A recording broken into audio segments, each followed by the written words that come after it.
yourself. Hey everybody, it's another episode of Go Flix Yourself. My name is Ben Konowitz, and with me as always is the Kirkland brand battery to my Duracell, Bradford Oman. Hey, that's me. I'm affordable and still reliable.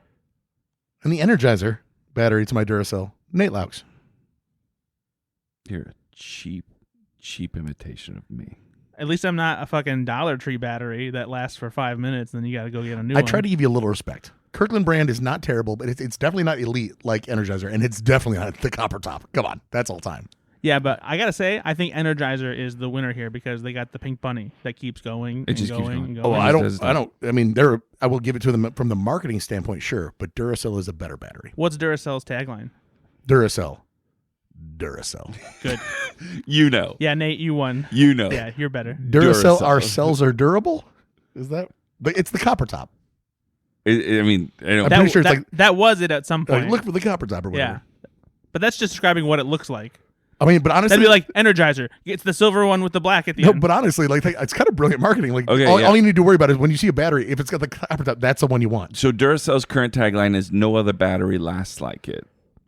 Great. This tagline is a variation of the original slogan, "No other battery looks like it. No other battery lasts like it," which was famously associated with the Duracell bunny. It sounds like the Duracell bunny?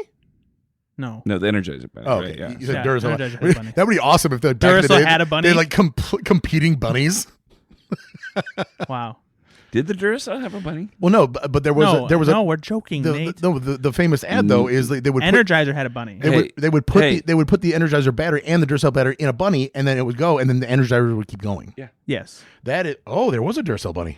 Wait, Yeah. hold on. Let me see. No, shut up. It's Shut pink, your face. and it looks like the Energizer bunny. So there was a Duracell bunny. No, that's got to be like someone made that just for fun. Like that's not because it's pink like the Energizer bunny. There's no way they had the exact same pink bunny, just a different version. Nate, do you want to go ahead and just elaborate on this a little bit? The Duracell bunny is an anthropomorphic pink rabbit powered by Duracell batteries and trademarked for use in all parts of the world except Turkey, the United States, and Canada. This was used by the Duracell company. Its first appearance was 1973. It is currently used and voiced by Miles Luna. I don't know why you have to argue with something that's true. So why do you have to argue? But your standpoint is always like that's got to be fake. Well, first of all, it does look fake. But second of all, it would be weird that a competing battery company would have a mascot that's the exact same as Energizer. However, that's something that looks like you get in trouble with federal trademark laws. Hearing that it's not in the United States, federal trademark. That's what you didn't even know it existed either. So like you're acting like you're like, oh yeah, I knew about the fucking Duracell bunny. No, I'm just saying I know a lot about federal trademark laws. So what's interesting is that it's not in the U.S. So attorney. Wait. I'm going to blow your minds right now. Does the same company own Energizer and Duracell? Blow your freaking minds. That's what I think. That's what I think we're going here. I'm going to blow your freaking minds. The Energizer bunny was first created as a parody of the Duracell bunny. Wow. Which first appeared in television advertising in 1973. This is a Hydrox Oreo thing. This is like the imitation became... This is like when you find out that Robert Durst is a murderer in the Jinx. Wait. Jesus, that's a really Duracell. That's how big this twist was. A big twist. I'm going to give you guys some more. Duracell had purportedly trademarked the drumming bunny character, but whether they had or not, said trademark had lapsed by 1988. Oh, so providing this is like Energizer an opening to create their own trademark. So this is like when Sprint took the Verizon guy and started using it. That's just some brilliant piece of marketing. So the Duracell bunny is a thing. The original, the OG. That's wild. Wow. We, I think we should give up movies and just do like strange commercials. So here's what we do. Every time that I say that what you're not like me, then we'll just deep dive whatever that is. Yeah. And that's the impetus for the podcast. That's a whole nother podcast. Well, I learned something today. I did too. Duracell, and they had the patent since the 70s. Yeah, that's wild. And then it lapsed in 88, and Energizer's like, you know what we should do? No, and literally the commercial for that was to make fun of Duracell. Yeah, That's I bet the first time the pink bunny appeared for Energizer, it was like it had a wonky eye. It had a broken Duracell battery. It was drunk. It was walking around. It was. They put a competitor battery in it. It fell down. They put an Energizer in it, and it kept going. And then it got a drum, and it had a thick dick. Oh, whoa. Whoa. It keeps going and going and going. I mean, that's where they say it's fucks like rabbits, right? So that's, I get it. That's 100%. That's where they got that phrase from. Fuck bunny. That's what it comes from that very famous campaign from the early 90s. The Fuck Buddy campaign Yeah. for the Energizer battery. That Energizer bunny with the big pink dick. Oh my god. It's Okay. like how you know when like your gums are healthy because they're like it's like a bright pink. All right. I think that's It's enough. a real healthy. So hey, what bunny hog. do we have? Oh boy, bunny hog. Well, if you're looking for a healthy bunny hog, and they came out with the bunny hog tester where you put one end in and then press on another, and if it lit up, it was a healthy bunny hog. Brad, what's our sponsor today, buddy? Who's sponsoring the Bunny Hog podcast? Well, Ben, let me ask you something. Yeah, Brad, what is it? We're getting into grilling season. Yes, we are. What do you like tossing on the grill? You know what? I never eat bratwurst unless I grill it on the grill, so I'm gonna say bratwurst. Okay, now let me ask you a question. Like I don't go to a restaurant. I'm like, can I have a bratwurst? I'm not even sure you can. Hey, Métardi, give me your finest. That's not what I'm saying. Bratwurst, please. Wait. Do you think that I'm going to like a steakhouse and I'm like, listen, I know that porterhouse looks pretty tasty, but how's the bratwurst tonight? Correct. No, I'm saying you can't. I don't really remember going to like anywhere where you can order a No, I was just gonna bratwurst, say, right? unlike hot dogs, you don't usually see not on the brats menu, at yeah. restaurants. Yeah, And you know what? It should be. They should be on the menu. I wonder why they're not. So that's what I say because when I associate grilling, it's like something that you can't really get anywhere else. So it's a bratwurst. So what I was gonna say, actually, if you haven't, you should try this because I do think that they're actually pretty close. Try to order it at Sonic and see what happens. I think they're pretty close to being just as good as being on the grill. Obviously, not quite because the grill's always the best. Microwave. No, air fryer. Oh, I'm sure. Yeah, air frying is So good. Yeah. I whenever it's not like summer season for grilling, throwing brats in the air fryer. Listen, I air fry my chicken wings now. Oh, brilliant! Honestly, because I used to do them in the oven. It cuts it time in half, and it's just as crispy. Crispy, delicious. Yeah, good stuff. Well, let me. You already said. Let me ask you a question. I know. I want to. Nate, what about you? Grilling? Yeah, Nate. What do you like to throw on? Don't the leave grill? him out. Sorry. I know it's Sundays. I'm on the barbecue grill, and Sundays he's doing something I else. don't But have a grill. well, okay. But like, if you did, But are you an American? I don't even know anymore. I mean, it's Well, been a that's- hectic season politically. It's been a hectic I'm not season. sure, but if I'm cooking anything on the grill, it's going to be pretty simple because I'm not a great griller. So it's going to be, it's going to be brats, it's going to be burgers, it's going to be hot dogs. Same thing. I'm not going to cook like you're not gonna do a steak.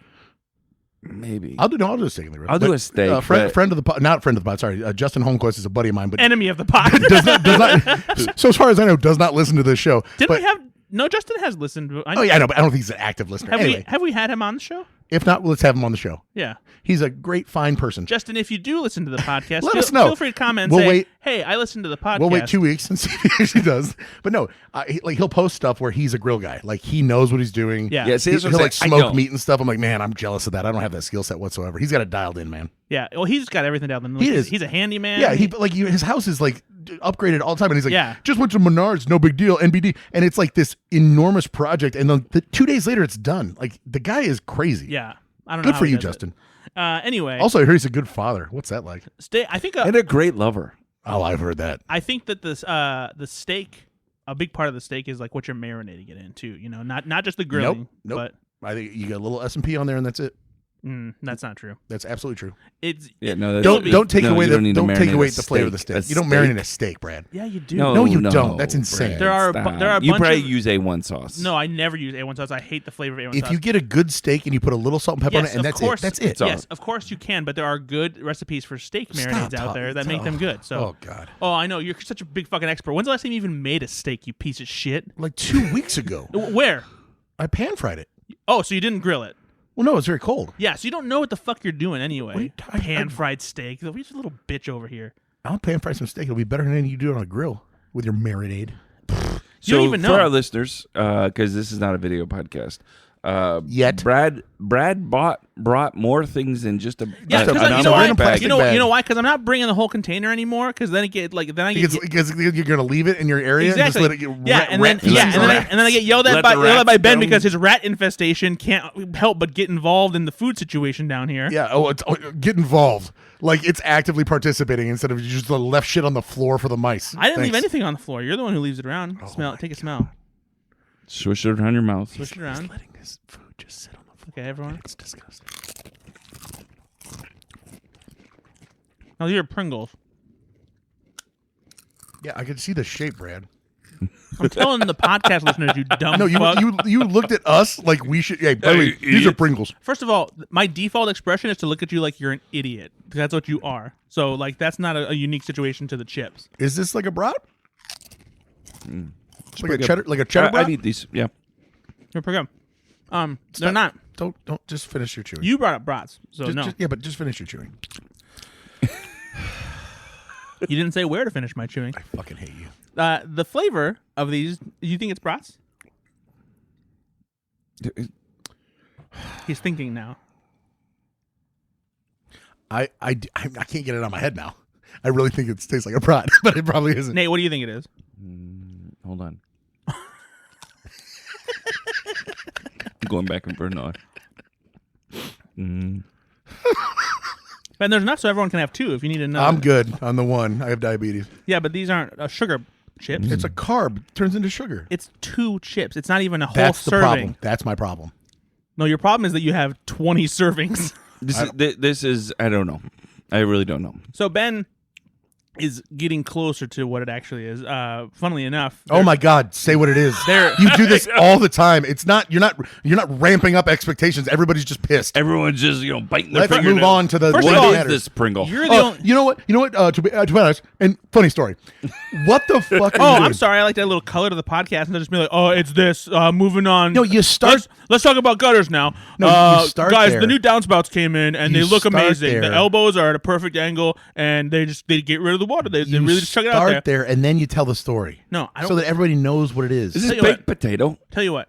When you have your own podcast, This is my podcast. no. When you have your own podcast, where it's just you futzing around. I should never have been. Jerking It's off. my podcast, and I invited him in, and this is now 10 years later. This is what I get. He started his own podcast, and he's like, "Oh, I'll invite Brad to do it." That's did. That's what it was. I It absolutely wasn't that we did started that. it together. We didn't. Idiot. It was my podcast. It was not his. You go find the first episode where he did one by himself. It doesn't exist. There is a Do you remember who our first 2 guests were? no. Wasn't me. Okay, then it's not your podcast. It was Chris Ray and Corey Corelchi. Okay. And Brad Oman. Oh yeah, and Brad Oman. This week, actually, it's Brad, it's Chris, and it's Corey. There is a beer brats flavor of Pringles out there. And that's not what this is. That's not what this one is. Okay. Okay then. This Cool. one is beer braised steak. Oh fuck off! So you're gonna give me the nuance of the beer braised steak versus real. the beer braised bratwurst. Well, beer can brats, I think it is. Okay. And All then right. there's I'm all, already so and bored then with this. you're lucky I didn't bring all 3 of them because I almost did. And then they all taste the exact same. I'm actually curious. I'm gonna go try the other one is beer can chicken. So I am gonna go try both of them. It's a collaboration with Miller Lite, so that's why they all have the beer flavor in them. It's a collaboration with Miller Lite. It is, yeah. So the beer braised steak ones you can only get at Walmart. The other 2 will be available at all stores that Here's carry the more Pringles. important question: will a can of Miller Lite fit inside a Pringles can? I think it will. That's a great way to sneak that into the little 5. Do they let Pringles into the little 5? You can bring in snacks, yeah, just not beers. Oh, Brews. okay. You know, so the little 5, in case you don't know, that is an Indiana University tradition. It's a bike race. Breaking Away is the movie that I'm going to tie it into. So now this is still a movie podcast. Kids in college, and I've seen this actually happen, so I know it's true, would go months in advance and bury handles of vodka in the ground.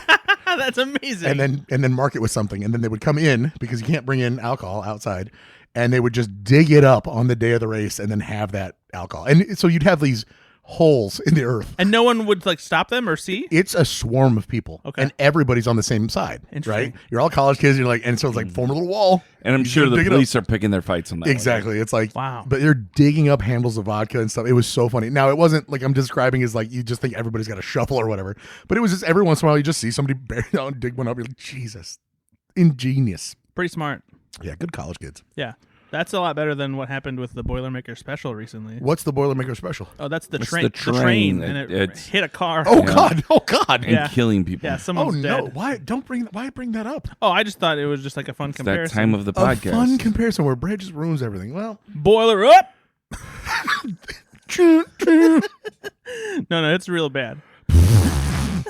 Anyway, beer braised steak Pringles. Yeah, so I found thanks, them. Pringles. I found them at Walmart along with the other two. They're in like a little center cap display. Hey, if you want to thanks. find them. Thank you to Miller Lite. Thank you to Pringles. We cashed your check, and this episode is due to you guys. Anheuser-Busch probably still owns Miller Lite, do they? Sounds like it. Sure. Sure, why not? I don't know. I know they own Budweiser. They probably don't own Miller Lite. Who cares? No, the Coors Company owns Miller and Coors. Coors. Yeah. Anyway, Brad, let's start with me. Yeah, let's just start with you. Yeah, we never start with me. Yeah. Nate, what's the last movie you saw? Damn it. I knew it. Hey, Benny. Have you seen any movies lately? I have. You know what the last movie I saw was? First, let's go to, before we get to the films, you're going to start, but let's talk about how many movies we're going to talk about first. How many you got? 4. How many you got? 4 as well, I think. I've got 3. Okay. All right. Although a couple of them aren't going to require again. extensive. Oh my God! No, I'm just saying. Like no, that's not the. This is why we always go over. 4's fine. 4's fine. That's the answer. We're just not getting to 9. No more elaboration. It right? might be closer to 10. Oh my God! The last movie I watched. Yep. Right. It's a little movie called Guardians of Gahul. No. And- No. No. What? I watched my movie. No, you didn't. I watched it. He's making a joke. He's making a joke. He knows. He knows better. It's such a funny name. Gahul. Also, say I don't- Gahul without laughing. Guardians of Gahul it's weird because you said it was good, and I'm like, it's not good. Why do you guys think this is great? You said it was a good movie. Just to let you know, the movie is called The Legend of the Guardians. Of The Owls of Owls Gahul. of Gahul. Come on now. Well, I searched for. Excuse me. It's the Owls of Gahul. I searched for Guardians of Gahul, and guess what came up? That movie. So I watched it. No, you didn't. No, I didn't. It was Rise of the Guardians or whatever. What's Yep, it called? that's what it's called. What's the ones I call it? Idiot. What is it really? Rise of the Guardians. Yeah, I watched it. It was good. It was very good. Yeah. It's fun. So it feels dated a little bit. It's 2017 though. Tell the people what it's about. It's Santa Claus, Easter Bunny, Tooth Fairy, All the mythology from our childhood, kind the Sandman against what would be the Boogeyman, and Jack Frost is a character that's kind of like the Venom of this universe. He's definitely an anti-hero where he's like, I don't really like any of this shit, but in order Chris to find Pine. out where he came from, he has to basically help the Tooth Fairy find teeth because that's where his memories are stored as well. So they're all going up against the Boogeyman, and so I mean, so the good news is I feel like it's a take on all of these holiday characters, which you don't really get to see all that often. The Universal Monster movie type thing when they're all together. It's kind of how this feels. It is kind of like that. Exactly, and that's fun because of that. Because I've never I can't pick out another movie other than again, Nightmare Before Christmas, where they're all kind of just represented in the worlds. The but Santa Claus 3. They're not. Well, sorry. How could you forget? How could I forget? The Santa Claus 3 with Martin Short as Jack Frost. Jack Frost playing the same character. It was good. It just there was something about it though that just felt a little not boring, but just like a little too rote. Oh, really? I like it. Yeah, I like it too. It was good. So some of my favorite parts. The Sandman character doesn't speak, and he's just this tiny little imp character, but he beats the shit out of the Boogeyman in a certain scene, and it's like, remind me not to get on your bad. That's kind of fun stuff that I didn't see coming. So that's when it was at its best, when it was at its quote unquote worst, but again, not bad. It was just kind of like I could see it coming. It's a kids movie. They didn't do a lot to be like, oh wow, this is really unexpected. I thought Alec Baldwin was very good in this too, with his voice work with Santa Claus. Is that? No, that's not. Yeah, he played Santa Claus. Is it really? Yeah. I didn't look this up. I thought it was a very fun kind of Santa Claus interpretation. It feels now that I've seen the trailer. Well, sorry, now that I've seen Black Widow, it felt like Harbor's version of Red Guardian. So that it was good voice acting for sure. I did like that. Overall solid. The kids really liked it. This is based on books. I think there's a series This is of books based on this. No, the kids really liked it. And I watched this with my kids. They were little at the time, so maybe that influenced them. And maybe it is a better film for littler kids. I don't know. No, and they both were engaged and liked it a lot for sure. But I liked the world it built. I liked the exploration of these characters. I liked that they gave the characters different personalities. It wasn't a traditional Santa Claus. That is a good strength because you're right. It was there's a heavy accent, and then the Easter Bunny's from Australia. Do you know why? What's that? Do you know why? Because the Easter Bunny's from Australia. No, because it's Hugh Jackman. Hugh Jackman. Oh, I know. I didn't look up who these people were. I know this. I don't know why you wouldn't. I just wanted to guess. Okay. I thought. Who do you think the Tooth Fairy was? I thought Hop guy was played by Jerry O'Connell. Hop guy. Easter Bunny. No, it's Hugh Jackman. Yeah, I thought it was Jerry O'Connell. From Joe's Apartment? Yeah, no, from Kangaroo Jack. I just feel like they were kind of like he doesn't play an Australian character in Kangaroo Jack. Oh, then I got a bad memory. I thought it was Jerry O'Connell. I mean, Jerry O'Connell is in Kangaroo Jack, but he doesn't play an Australian character, if I can recall correctly. Is he Australian, though? No. Oh, is he American? Yes. Oh. Hey, again, Duracell, Energizer, now I learned something today. Jerry O'Connell is American. It's a weird assumption to make that he's Australian. Well, he played in the Australian movie Kangaroo Jack. So I watched Locked. Locked? Locked. What's that? Really? Oh, dude, I watched a movie. Oh, is that the movie with I knew it was only going to take a second. Bill Skarsgård? Yeah. I haven't seen it yet. And Anthony Hopkins. How is it? It's good. It's not great. It's good. Okay. It's one of those movies where, like Phone Booth or Man on a Ledge, Single location. You got to be in a single location. Obviously, it's a kind of a piece of shit dad, down on his luck, kind of a petty thief, checking cars. Gets into this car. The Dolus is a premium SUV. I looked this up because it was the most interesting character in the movie. Unfortunately, the car. Okay. It was incredible. It's a fake luxury car. They made two of them, one for interior, one for exterior shots. It's a zhuzhed up Land Rover. Of course. It is. Does Anthony Hopkins play the car? No. He plays like the man. Herbie? He plays the man, kind of, because he's the voice of the car. Yeah, that's what I meant. Yeah. He's like, but it's a phone call. You definitely know it's a person. He's just got a suit on, like a car suit. Like it's just bad. It's like bad Pixar CGI. Yeah. No, it's like He gets inside Anthony Hopkins. No, it's like that costume that you can make for kids, where it's a transformer, where it's cardboard pieces where they can lay down and look like a car. And it's like, why does Anthony Hopkins have a handle on the outside of him? This is weird.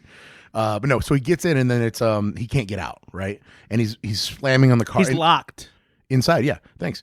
So he's slamming on the car door and trying to get out and whatever. And he finds a crowbar and he's pulling at everything, and he just, obviously it's a fortress meant to keep him inside.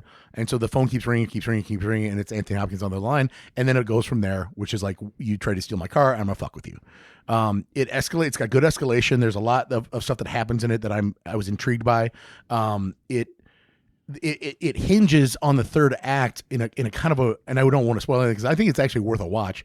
There's just something that happens that's a main point of the film that is just like, it's all, I'm like, in my head, I'm like, so it's all hinged on that. And if that were to not go right for Anthony Hopkins, this would go bad. And I don't think it wasn't a very well thought out thing that they did to make that happen. Would it have been better if Anthony Hopkins was the car instead of being a phone call? Honestly. Okay. So, and it wasn't a plot hole necessarily. It was just kind of like something that you were asked as the audience to assume or just go along with. And I'm like, that one's, but it's a real hinge point on the movie. So I don't know. Anyway, long story short, solid, not incredible. But it's in and out. I see it's only 95 minutes. Yeah, it's a quick little thing. And then it gets to a point where it gets pretty formulaic towards the end, and you can kind of see what's going to happen, right? But overall, again, enjoyable enough. Okay. Finally watched Captain America: Brave New World. Mm-hmm. And I wish it was a series. No, because we already got that series, and that's the problem with the movie. Well, that's the thing. I'm going to say this. I don't hate this film. I don't love it, though. Like, I don't even know if I like it. I just don't hate it. That's the thing. Like, no, I don't hate it, but that's almost worse. I wish I did hate it. Yeah. I wish there was something in it that made me hate it, because then at least they tried to do something. Yeah. This is so middle of the road bland. I just wish this was Falcon the Winter Soldier season 2. Like there's more to tell there, and they still do the same kind of racism stuff, and they're still kind of like just not necessarily beating a dead horse, but they're going into the detective part of it, and Red Hulk's coming the whole time, and they just shit the bed with that so hard. So it's I like, think everybody knows he's coming. Everybody in the world knows. Even people that haven't seen the trailers knows that he's coming. Yeah, they also featured that way too heavily in the It's trailers. just Thinking insane, back now, man. like they really gave they that should have plot. saved it. Of Yeah. course, But they didn't should have anything else to sell the movie. Well, exactly. So anyway, it's fine. It's But just it's but nothing. It's too bad because again, Anthony Mackie does well. No, I like Anthony Mackie. And so there are parts of this film that when you take it away, you're like, oh no, Anthony Mackie's not the problem. This isn't the problem. This isn't the problem. No. But together, like you said, it just doesn't. it doesn't build the thing that it needs to, but I don't hate it. So even though Anthony Mackie isn't the problem, how Marvel is portraying Sam Wilson is the problem, because You they're don't not like the portrayal? I don't think they're giving him enough personality to make him feel as fully formed of a character as Steve Rogers was. And I think that this one season of Falcon and the Winter Soldier, it was important to establish that Sam Wilson is struggling because doesn't feel like he's worthy of being Captain America. It's a very important storyline, especially as a black man, and having him for sure become Captain America and like feel like he's worthy of it. That's great. In here, there's the next step of that doesn't come into play until a little monologue he has at the very end, where he talks about how he can be Captain America now, and like he feels worthy of it, but now he's held under such scrutiny that if he screws up, it's even worse because he's black. And I wish that Marvel figured out a way to tap into that to make it more meaningful and substantial, but I think that they're too scared to even touch that and give Sam Wilson, especially right now. Yeah, and to give Sam Wilson anything more, and I don't think they really know what to do with him aside from that. So the biggest problem from just a logical standpoint, when you try to bury yourself in the immersion of a film and you say, okay, I believe the universe of this film, I believe that the MCU's universe, it's an overarch, right? So I have to have all these things. And this is just such a nitpick, but just because, Sam Wilson's not an enhanced human. He didn't take this. They specifically say he didn't do it. He would have died 15 times in this film from any of those blows. No, well, that's how good his suit is. Sure. Yeah, but it's like you're right though. When I want to believe in a superhero, I want to a certain point to think that they are not as fallible as me. Like if he takes a bullet to the head, he's dead. If I take a bullet to the head, I'm dead. And he doesn't have full on Iron Man gear. It's just like, if he remembers to cover up with his wings, that's tough. Yeah, I think they should have. I think he should have taken the serum. By the way, I think he should have. I think so too. Or they included that as part of the plot during the film. Isn't there a line about his suit being made of vibranium now? It is, but it doesn't matter though. His cheeks are exposed. He can just get shot in the face. And also, if you get knocked back in vibranium, it's not like it's not going to hurt you. You can wear the best football helmet in the world, but if you get hit by the Hulk, hold on, you're going to die. No, hold on. This is where I will get into nerdy territory, actually. That is kind of the point of vibranium, is vibranium does absorb like that, the physics of it, so it does not hurt you. Sure. But it does. It's not like a bulletproof vest where like you still feel the thing. I understand that. The vibranium is how what's the physics of that? It's a fucking comic book nature. I know, but that part I'm fine with. I just don't believe that. I believe it absorbs the energy. That part I'm fine with. I am. But again, it's not a full-on head-to-toe vibranium suit. No, right? of course, you're right. So like the exposed, this is nitpicky, but the exposed part of you that get hit would be decimated. And there's plenty of moments in the film where he gets fucked up. Like, just because the suit takes it doesn't mean that your cheek that's exposed that also hits the car. That's the part where I'm like, I know I'm nerding out here a little bit, but that's just a little too far for me because he gets fucked up in this film. I do agree, though, Brad. I didn't think about this until you said this. His role in this is still Captain America's sidekick now as the main guy, but still with Captain America's sidekick lines and story. Yeah. Right. And so they did not necessarily give him that fully fleshed out superhero story. Right. Yeah.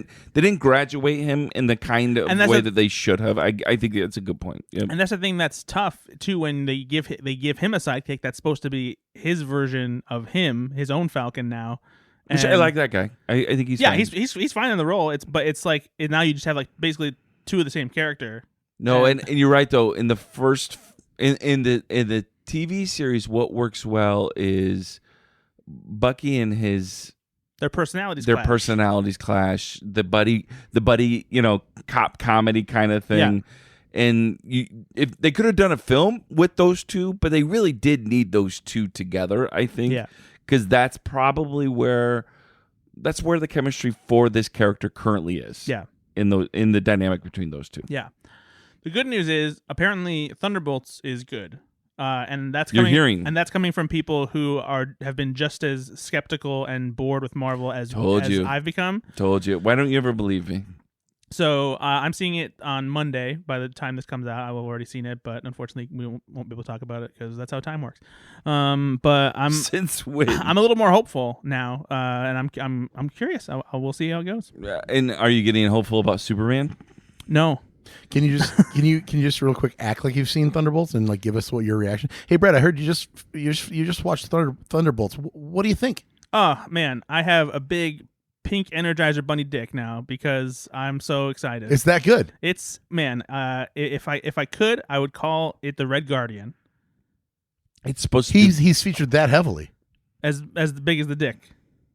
You want to name the Energizer Bunny's dick the Red Guardian? Yeah. That's actually the condom brand you need to use Right. on it. Yes. Like, get yourself a pack of Red Guardians for your big pink bunny hog. Yeah.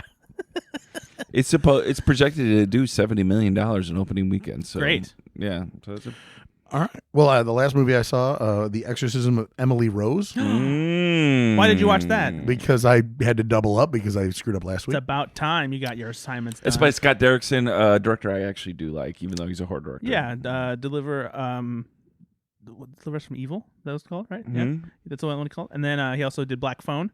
He did Sinister, I The like Black Phone, Black Doctor Phone. Strange, the first Doctor Strange.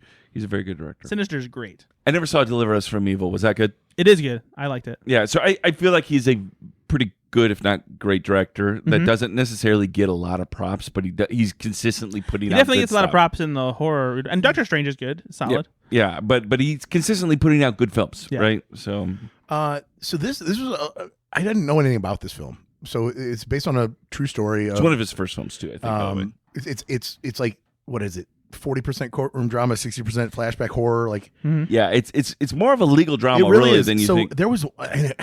I'm ticked off right now because I couldn't remember when I was watching this film. There was another film that we just watched that was so much more of a courtroom drama than it was the film that.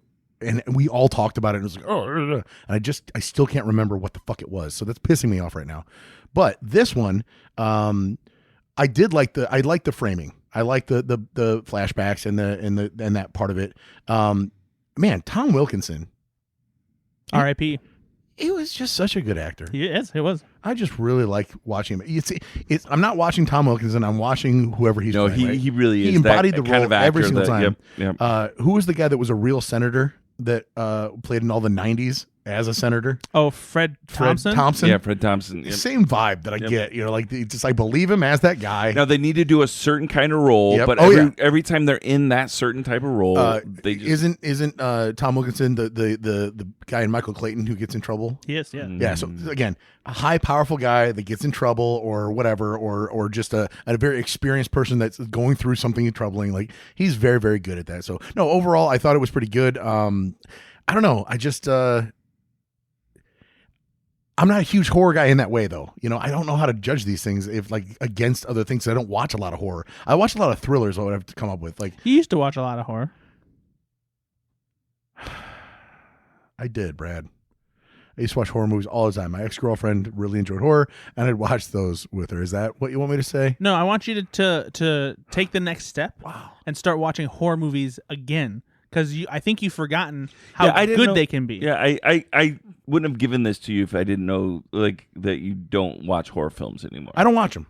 I don't really watch them. It's a holdover from my old relationship, and I get it, and I appreciate it. It's However, I will say, you're living in a house now with your new girlfriend and your kids, and we watch other things. We don't watch horror movies anymore. but I think that you're missing out on a lot of stuff, and you like horror movies. if it's a thriller, I like Drop. I really enjoyed that Sure. movie. And that's thriller way more than it is horror. Of course, but you're missing out on some good horror movies. See, I don't like gore. You don't need to like gore to like. There are plenty of good horror This movies that wasn't don't super have gore. gory, was Yeah, it? this No, wasn't. no, not at all. Yeah, and there's plenty of. And first of all, you do like gore because you love Predator. You love action movies. That is way just different. because, That is way different. No, it's not. Just because I don't like horror gore. Just because. I don't. Because blood and either. gore is in an action movie doesn't mean it's not the same as being in a you horror don't like movie. like Oh, this- it's very different. You don't like torture porn. No, I don't like it doesn't, other than the actual act of it being vicious, it doesn't drive any plot. Like in Predator, right? He's picking off one by one, so it's driving the plot forward. A lot of times in these, Hostel and all this stuff, it's like, oh, That's torture porn, though. Exactly. I don't like I'm not that talking stuff. about that stuff. I'm talking about slasher movies. I'm talking about like supernatural horror movies. There's tons of horror movies.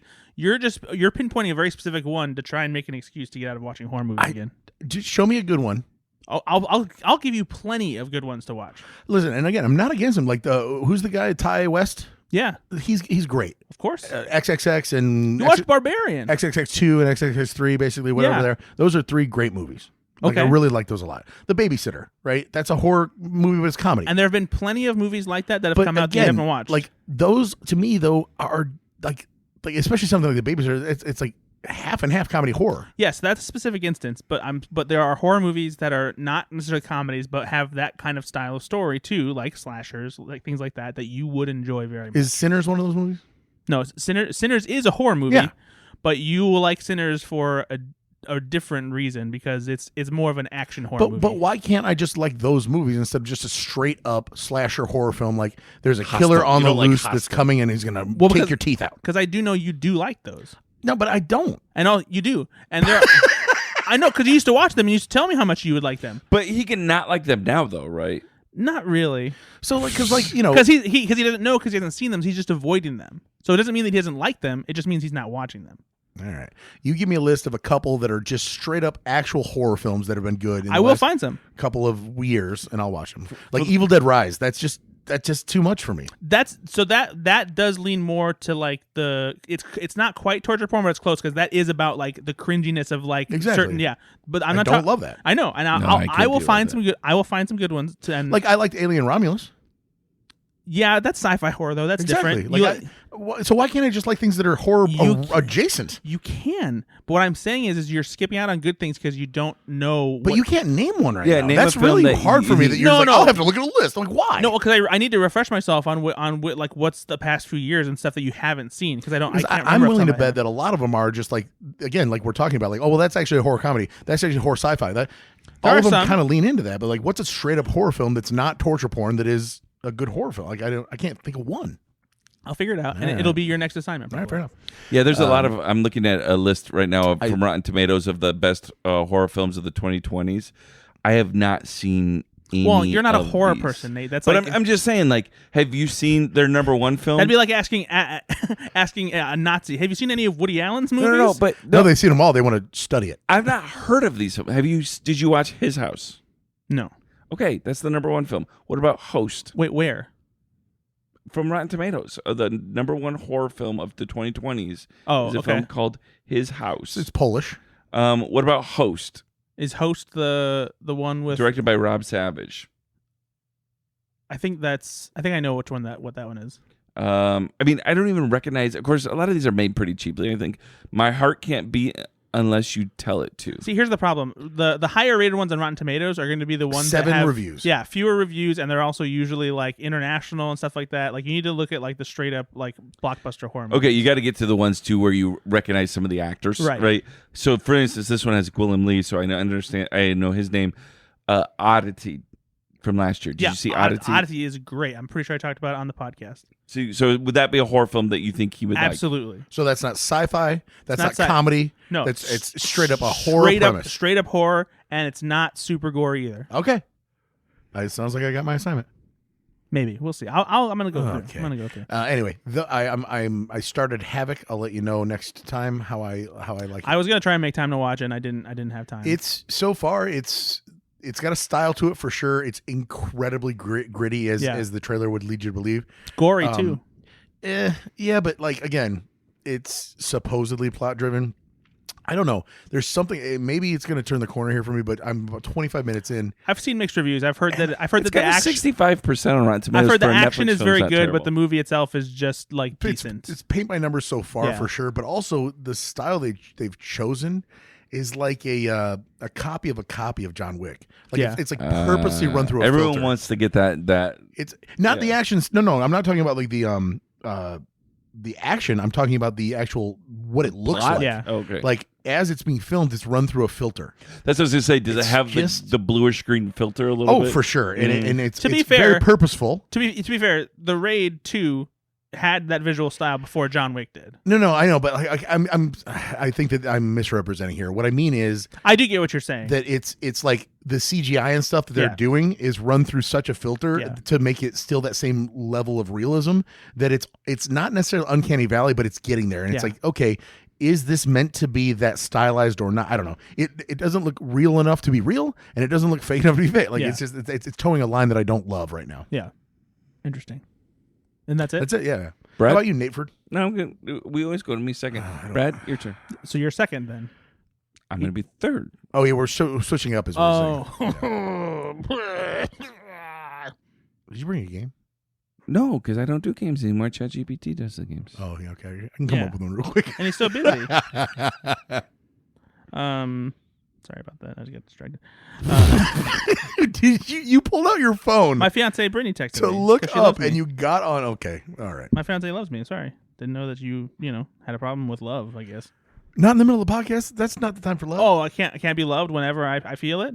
Gosh, didn't know there was a I do have a question I'm going to ask you guys later, though, so we can talk about. I have a movie question About I'm going love? to ask you. Nope. Oh, okay. I watched Sinners again because it's just that damn good. My mom hadn't seen it. Hey, Brett. Did you watch Sinners? I saw it. Well, let's talk about it. What do you think, Nate? It was not that great. Fucking asshole. It was fantastic. Yeah, isn't it so good? It was so good. So good. Hey, go ahead and spoil it. No, no. don't spoil it. No, Ryan Coogler, obviously, just such a skilled director. This film, it's got to be hard also to create a film set in a certain era, wanting a certain vibe, right? So not only are you set in the 1930s, but this is American South 1930s, but not just the American South 1930s, the American religion, the American South, primarily about religious Black Americans influenced by blues music. And he hits it. He gets the setting so well. The soundtrack for this is just freaking fantastic. Unbelievable soundtrack. Like I said, both the music that is played in the movie by characters and the score. it's a fun original story. It was just, and you know what I loved about it is the theater was full when I went. Yep. So this has been great, actually. Sinners just had a huge second weekend at the box office. It only had a 6% drop. Yeah, they from Holy opening shit. weekend. Which is, And I would. So you're welcome for my stupid game about which movies dropped off so much in their second weekend. Yeah. Because we all know now that that's actually really good. I mean, we should have known that before, just because talking about it. You but- know what? Just get a little credit where credit's due sometimes. If anything, You know what? Nate and I talk about this all the podcast sometimes, Brad. I'm just looking for a little attaboy. You know? So, hey, if anything, what your game did is it probably bored enough people that they're like, "Fuck, I'm gonna go see a movie." so just no attaboy. No, I told you your game did a good job getting people to go see Sinners. Thanks for. That's like me saying, thanks for stress testing that chair. Yeah, So do you think can we dissect Sinners a little bit sure. plot wise? No. Well, don't. No. But what do you, no, you don't have to get into the details. Okay. But what do you What do you think about when the devil showed No, up? what do you think this film is about really?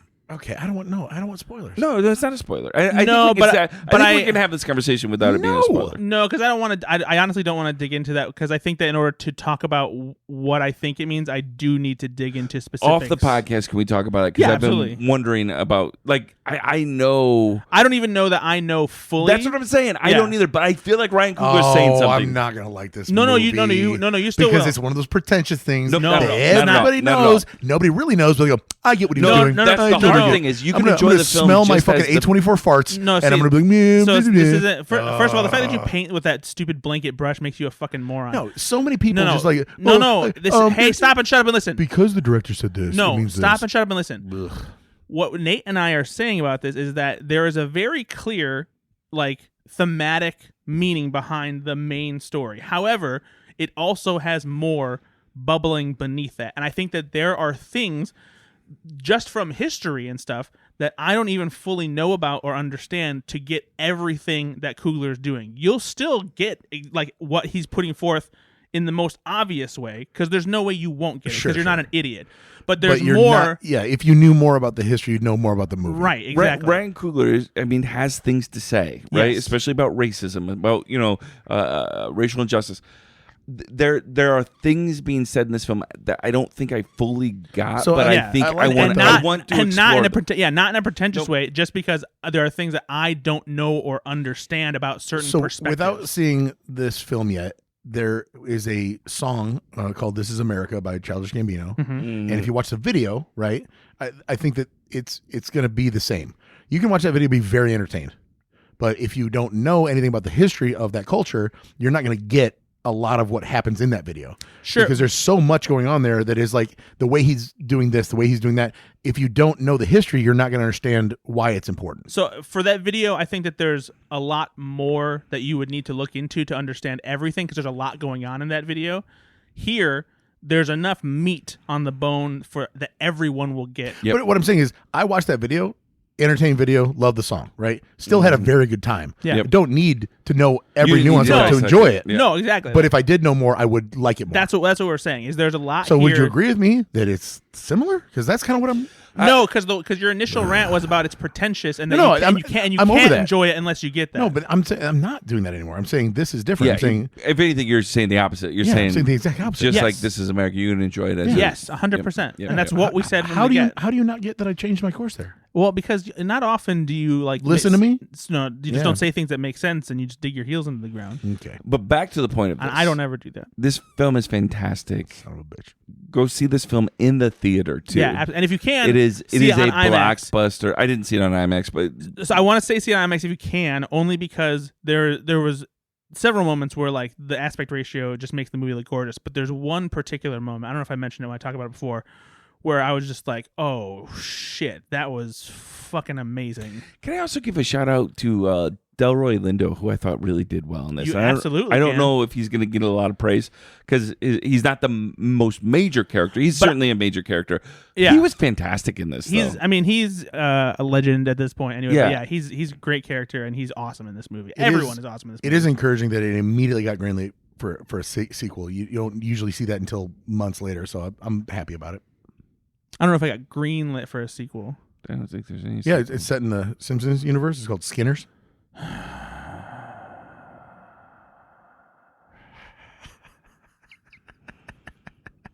You know what? That one's for me. I don't care. I like that one. You can go fuck off. I liked it. Yeah. Well, thanks for bringing your Very good though. Chuckle Hut. Yeah, Sinner is awesome. I'm glad you saw it, and I hope. I also want I hope to- Ben sees it. I want to see behind the scenes on this too because they did some fun things when they made this film. Obviously, I mean, is it a spoiler to talk about Michael B. Jordan's dual? Oh no, because in the trailers, Yeah. you see that he's playing So twin brothers. So. he plays Whoa. two characters, twin brothers, and just the way they filmed this certainly had to be interesting. Yeah, and I talked about this on the Slash Film Daily podcast when we talked about Sinners, actually, because I think that doing something like this is a special effect that we take for granted nowadays because it does seem so easy to do, but it's still such a magic trick when you Yep. think about it, and especially because, and I happened to notice this by accident, but there's a simple moment between the two Michael B. Jordan brothers when they're first introduced on screen where one of them lights a cigarette and hands it to the other one. And I just happened to catch their hands during the cigarette exchange. Like you're focusing on that. Yeah, I just happened to glance at it, and one of the hands, the finger, like just accidentally grazed the cigarette a little bit before it grabbed it, and you see like the cigarette get nudged and everything, and just the attention to detail to something so simple, like that. It just shows how good they are at doing stuff like that. Let me say too one final thing about this. Vampire films, obviously, I mean, throughout all of film history, but particularly, you got Twilight, you've got these, pretty popular contemporary vampire films. It's fun to see a vampire story that's original.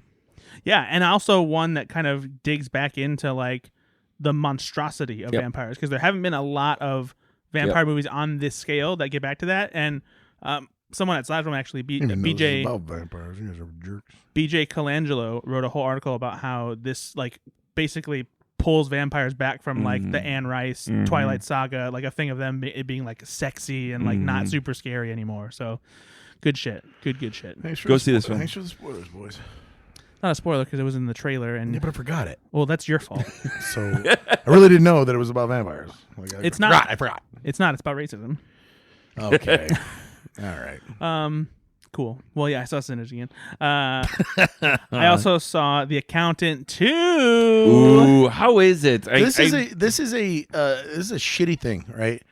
I chose to work today, and last night I thought to myself, what if Ben was just selfish and he went to go see Sinners, The Amateur, and The Accountant 2? Because those are all three right up my alley. Don't worry about The Amateur. No, but like those are just made for me. It's just there's a silly action movie in there. But it'll save you there's 2 a hours. better action movie in there, and then there's Sinners, which is obviously very great. Like I was just but instead I worked. I was thinking about you when I went to go see Sinners because I went by myself on a Friday night because I'm cool.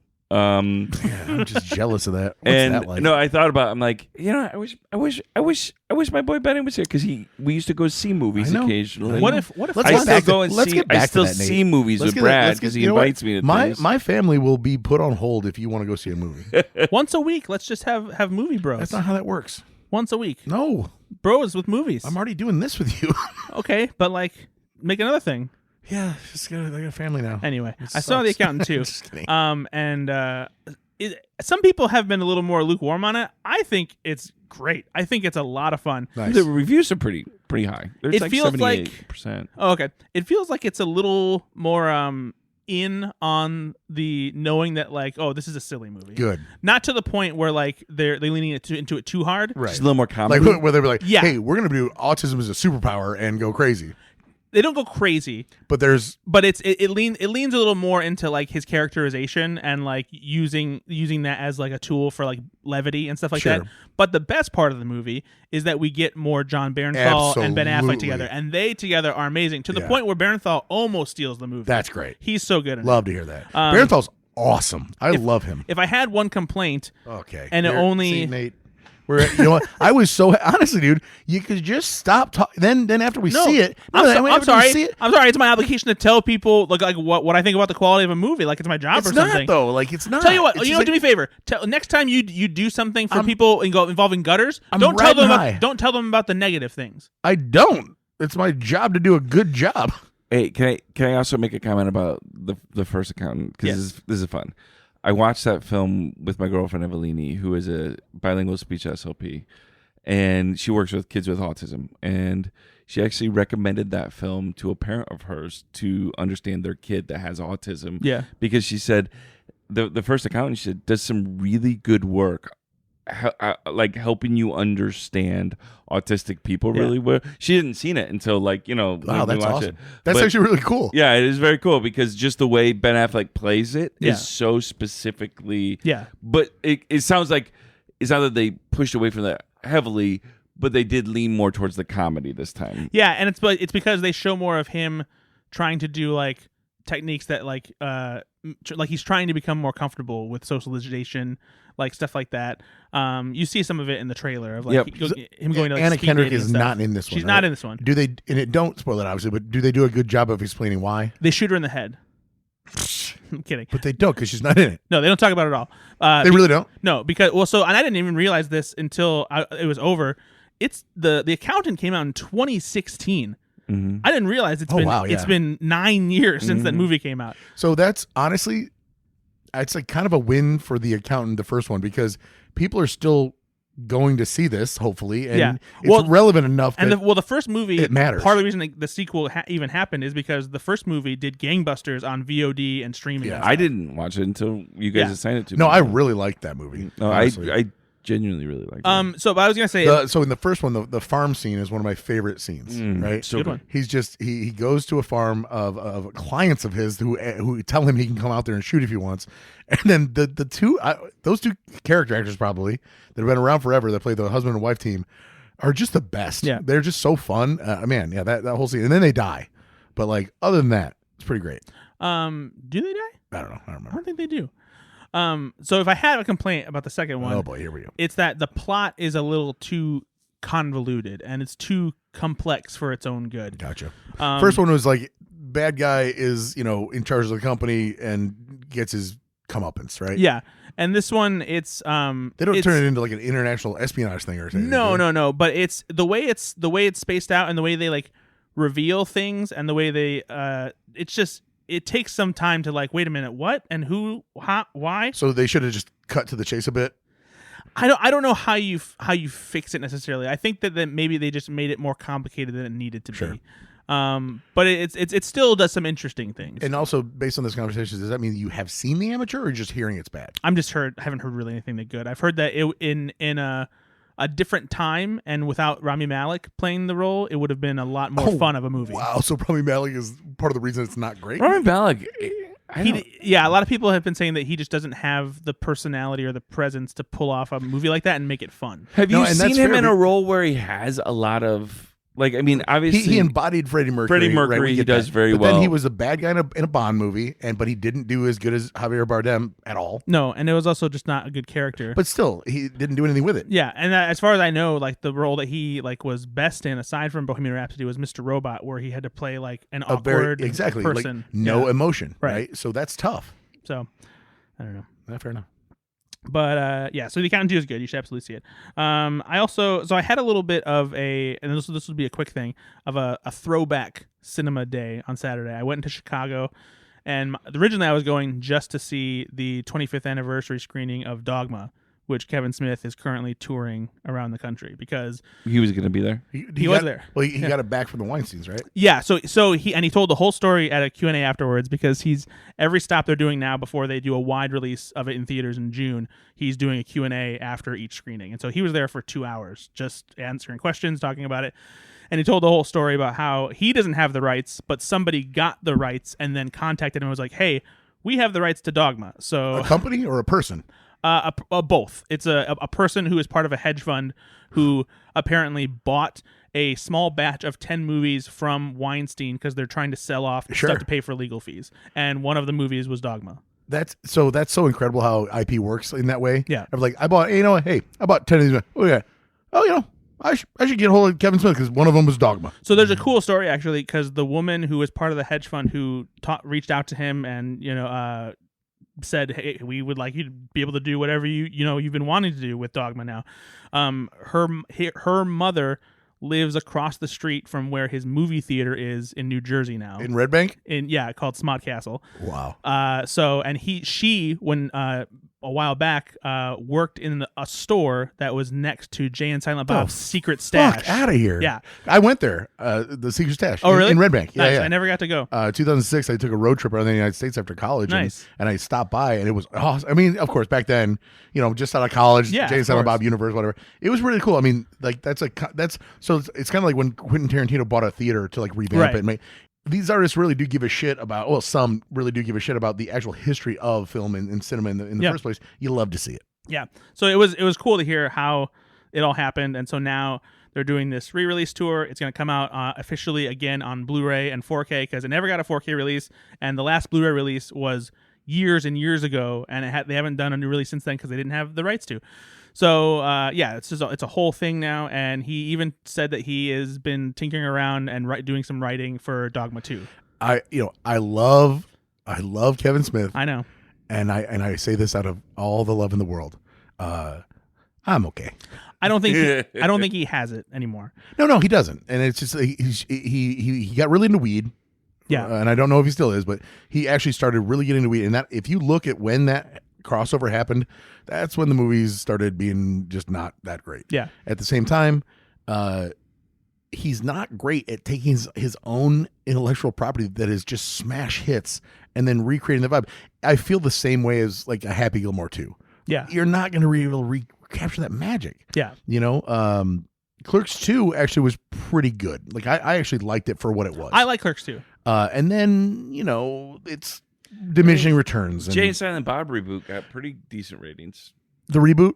Yeah. It was fine. It's at a lot of it's a lot of cameos that just kind of zhuzh it up. You feel better than it is. It just doesn't feel like it has. Jay and Silent Bob Strike Back though, like back in the day. Again, that's 20 years ago, and I thought back then it was funny. I don't know if I could watch that right now and be like, that's hilarious. Probably not. No, I still like Jay and Silent Bob Strike Back, and even from not a nostalgia standpoint, like it's funny. But there's like even his comedy now, it doesn't have the same sharpness that it used to be. Like he used to be edgy and sharp. Like he had clever punchlines and jokes and good dialogue and whatnot.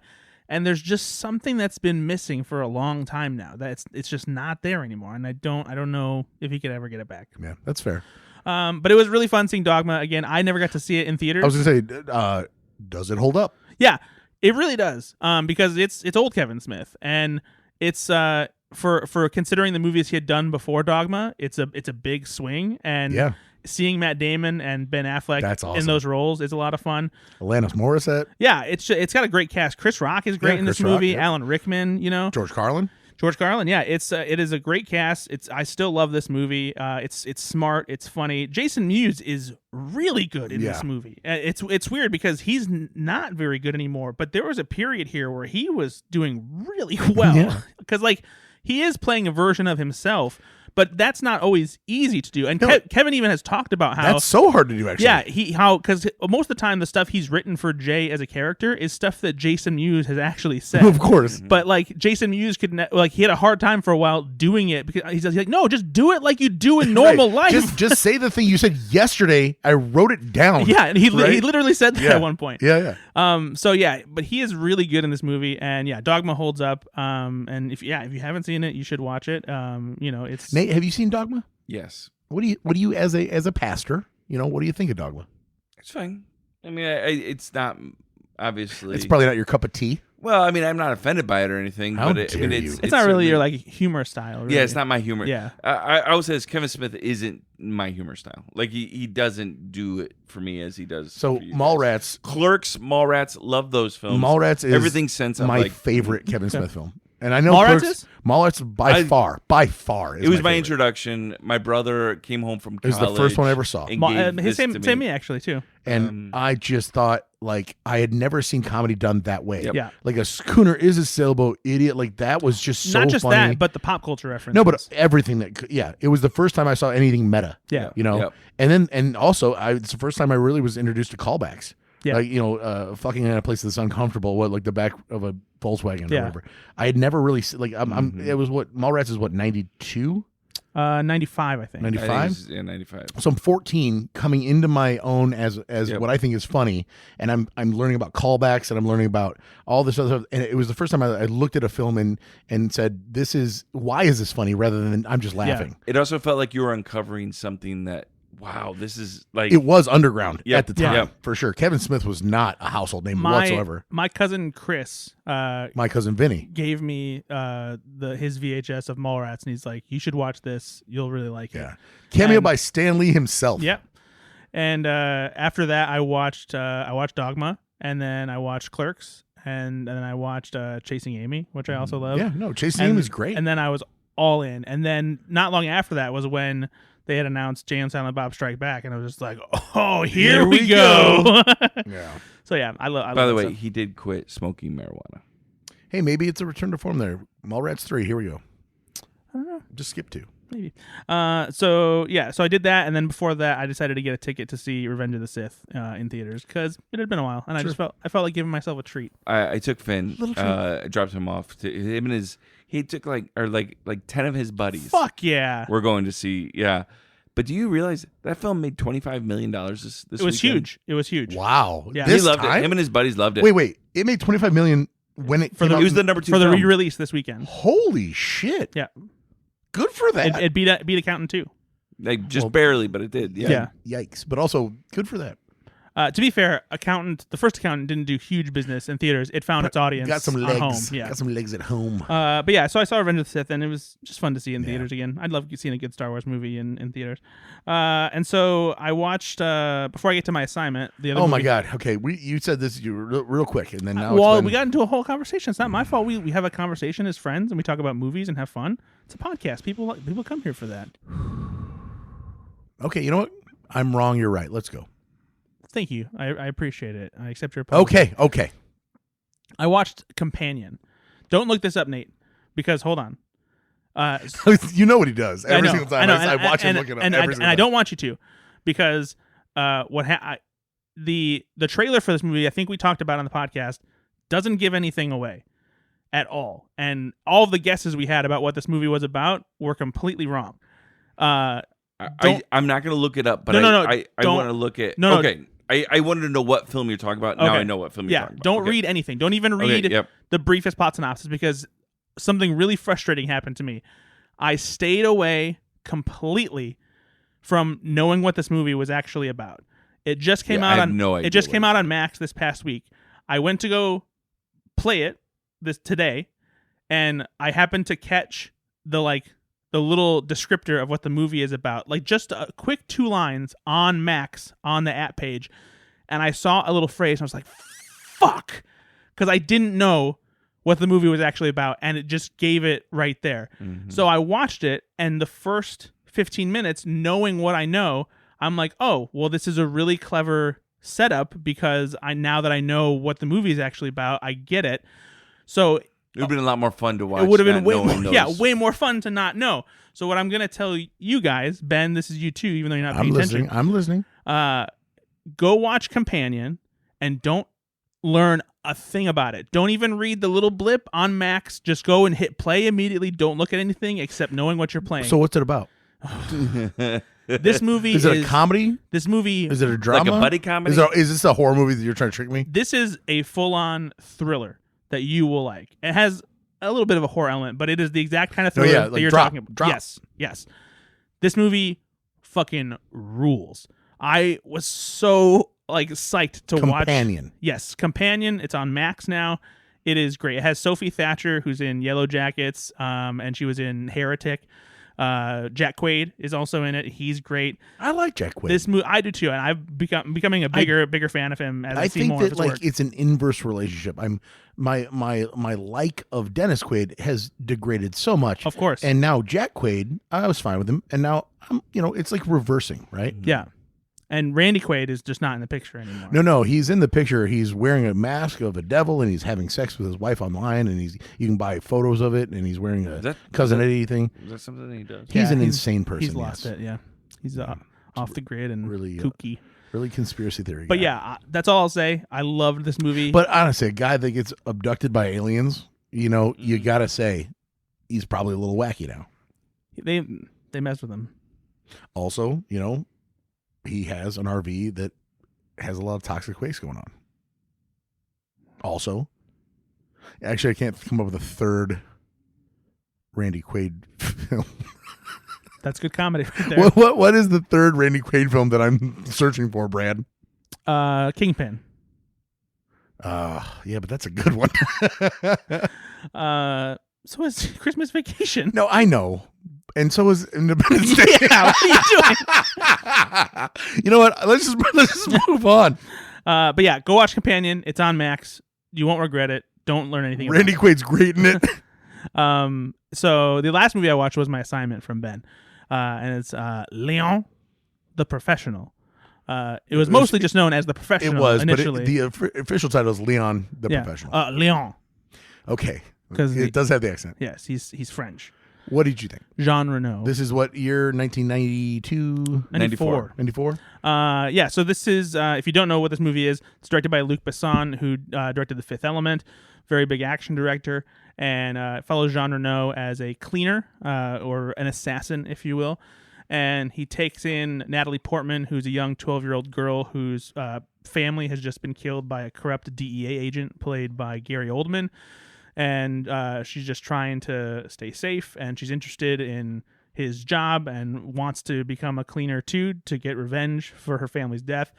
And this was Natalie Portman's big breakthrough role as a very young actress, and you can see right from the get that she was going to be huge. She's incredibly talented in this movie, unbelievable young performance. Jean Reno also great in this movie.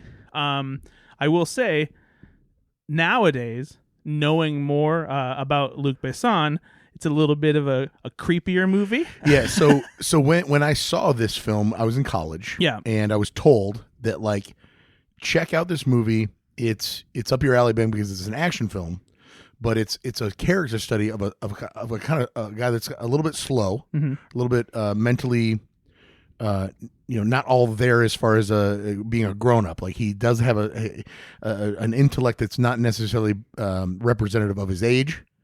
And then you've got a little girl in this film who is well advanced for what she would be. And so the parallel between a 12-year-old girl who's super mature and a hitman, ostensibly, who has a reduction in intelligence, so that they kind of are equals a little bit. But there's a kind of a romantic thing there, and it's very weird. And that's exactly how somebody explained it to me. They pull the intelligence of the man down, spike up the 12-year-old. Now, now it's weird. To be clear, it's the romantic is because as a young 12-year-old girl, she's infatuated. Yeah, is looking for a strong male figure in her life, and she basically feels like she's in love with him. And it is not reciprocated by him at all. At least not in that way, because he does love her like she's like his a daughter. Yeah. Exactly. But she's looking at it from the perspective of, I think that this man is somebody who I could fall for, type thing. Unfortunately, What is this film? It's Leon, the professional. No, it's a hitman movie. Honestly, Yeah. so that's why it's so when you good. when though. you watch it, you'll understand it, because it's not as weird as Ben made it. no, sound. but like somebody explains to me like it's kind of a romance, and I was like, so going into that, So I a knew romance that. with a 12-year-old. but not really. Not right. It's French. It makes sense. She's infatuated. Yeah, she in the way that like any young girl is like, oh my gosh, Has like, a hero complex. Yeah, exactly. Like, oh, that guy hung the moon. You don't understand. Okay. Anyway, You've never had a young woman look up to you ever? No, I don't think I've had a young man or a young woman look up to me. that's impossible. I was like, you're a good person. But no, so knowing all that, but then very so Luc here's Besson, though. Yeah, so here's the unfortunate thing Eesh. is Luc Besson. He met an actress, a French actress, The fifth grade element. when she was 12, and had started having a relationship with her when she was turned 15, which is the age of consent in France. How do you say grooming in French? Groomant. Luc Besson. So that's kind of icky tough, and yeah. uncomfortable. Because the young actress, I forget her name, unfortunately. I think it's Maywen or I don't know. Mayweiss, Yeah, something like that. It's a singular name. She has since talked about this and has gone on the record and said that Leon the Professional was definitely inspired by their relationship and whatnot. But the movie itself, again, If you can separate art and artist, it's a pretty good movie. there is He likes younger women, by the way. Yes. Everyone he has dated is Of course. significantly younger. there is an extended But there's a Leonardo DiCaprio version of that, and then there's a Luc Besson version of that. There's an extended cut of this movie, as I understand. I didn't watch the extended cut. I watched the theatrical cut that makes the romantic advance in interest on Natalie Portman's behalf a little more overt, where she apparently talks about wanting him to like take her virginity and stuff like that. It's a good thing they didn't put Thank that. God they didn't go with the director's cut, Right. Which is Luc Besson's director's cut. Yeah. So, but otherwise, this movie is. Hey, you know what? First time in history, good studio note. Otherwise, this movie is It's really good. Yeah. Especially not just because of Jean Reno and Natalie Portman, but Gary Oldman is like unhinged. Isn't it in awesome? This movie. Yeah, it's great. It's I didn't realize that this was the movie where, because I've seen this GIF? as a GIF, of Gary Oldman going everyone, and it's a great moment, and he's crazy in this movie. He's fucking unhinged here. Yeah, he's kind of like Willem Dafoe in Boondock Saints in a way. Yeah. Like it's somebody told him dial it up to 11, Yeah. and then forgot to tell him ever to take it down. Yeah, he went for it, and it's. But yeah, this is a really good movie. I'm It glad is. I saw it. No, it is. It's an all timer for a lot of reasons, but again, now problematic. Yeah. Nate, how about you, buddy? What did you see? I saw a couple films. We only have 30 seconds now, by the way. Not true. All There's right. no time limit. We've already talked about Sinners. Yes. Saw that one. I was assigned a film called Jack. Oh. And to give you a little bit of a background about Jack, the director of Jack, which I will get to in a second, said Jack was a movie that everybody hated. The director said And this. I was constantly damned and ridiculed for. Ben, do you not remember who directed Jack? No, I don't remember. Oh man, He you're says, gonna love I this. don't- Michael This- Bay. I don't dislike it as much as everyone, but that's obvious. I directed it. I know I should be ashamed of it, Oh my God. but I'm not. I don't know why everyone hated it so much. I think it was because of the type of movie it was. It was considered that I had made Apocalypse Now, and I'm like a Marty Scorsese type of director, and here I am making this dumb Disney film with Robin Williams.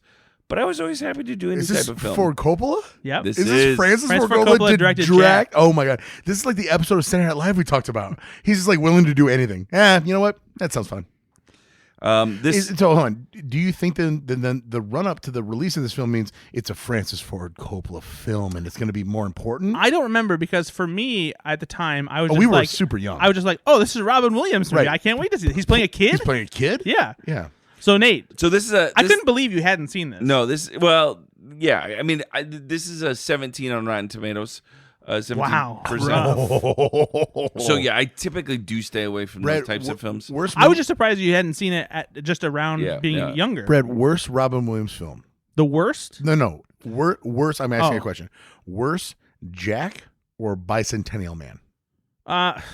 So I really like Jack. And I've only seen Bicentennial Man once. So you're gonna say the latter. So I'm gonna say Jack. Okay.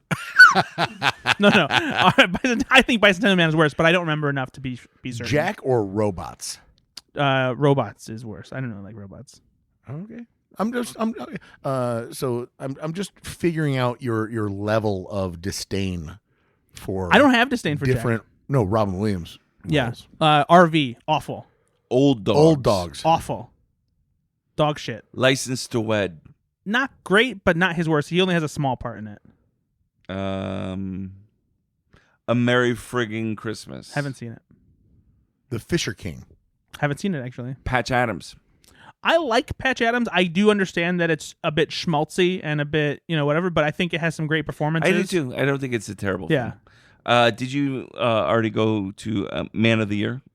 I've not been there. No. I remember it not being that great, but Flubber. I didn't. Even when I was a kid, I didn't like Flubber very much. Yeah. You guys remember Toys?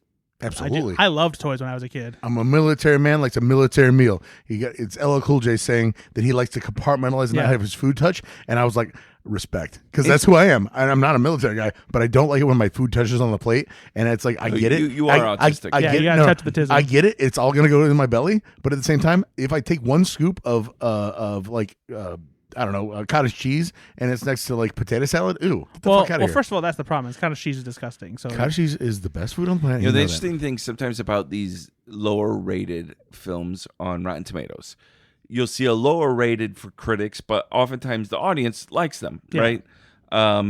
Toys has a 26% from critics and a 1% and a 39% from so not a very didn't well really loved do film. well either way. The thing that sucks about the audience score is I think a lot of the times it ends up being much more inflated because it's being rated by the audience who when they come out of it. No, it's being rated by the audience who ended up liking it because a lot of them aren't going to go and go say whether they didn't like it. So what is the platform in which they submit? I don't know how the actual. I think you have to have because I would think that people that have good time in a movie have good time.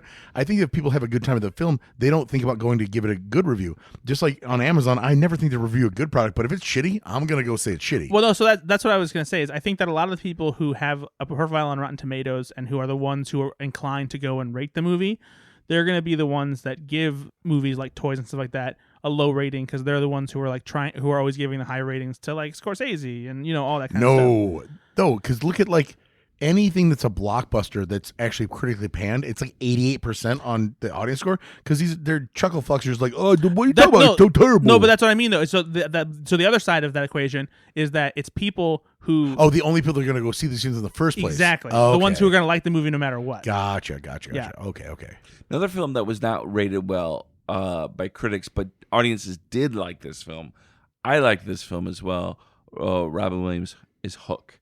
It only has a 29% on Rotten Tomatoes. That's I actually Hook is just nostalgia. Yeah, that's what I was gonna say. I've loved Hook since I was a kid. I recognize that it has some issues tonally and with the story. I had so much fun with Spielberg this. himself doesn't like Hook, which goes to show. Yeah, he thinks it's one of his biggest disappointments. But I love Hook. I understand why some people didn't like it, but it's always a soft spot for me. Robin Williams is probably at his best in Good Will Hunting as far as like he's an established actor that now is like this is a great dramatic role for him. But my favorite role, and I think his best as who he is, besides Aladdin, Mrs. where Doubtfire. he just done well, that's good. But Good Morning Vietnam is absolutely incredible. Yeah. His performance is fucking amazing. Have you seen that lately? I love Good Morning Vietnam. Amazing. I think the reason I appreciate something like Mrs. Doubtfire more is because Good Morning Vietnam, he's basically playing himself. Well, again, but I don't think that that's a detraction for me. Like, I think that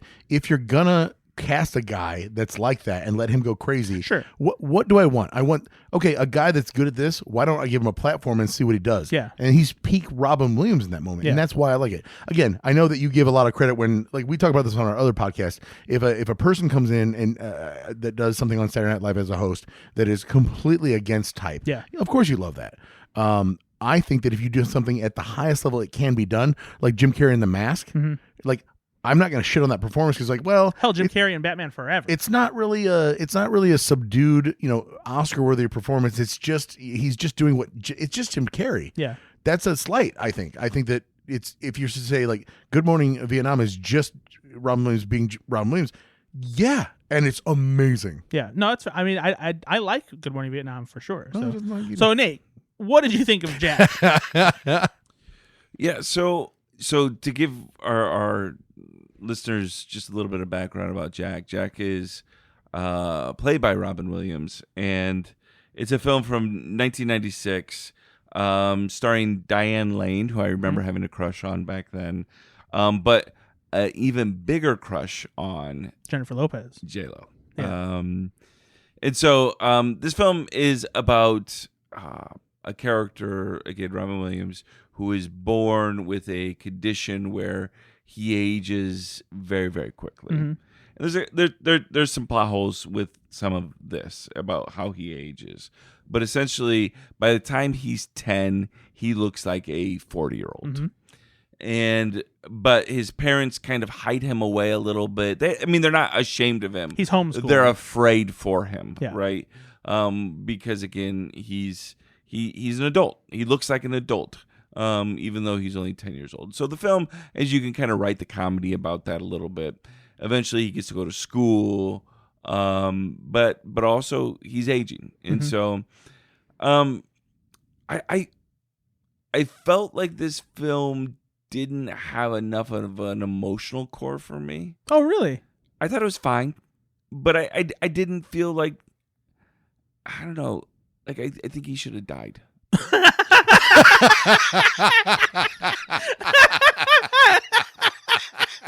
Wow, that's a take.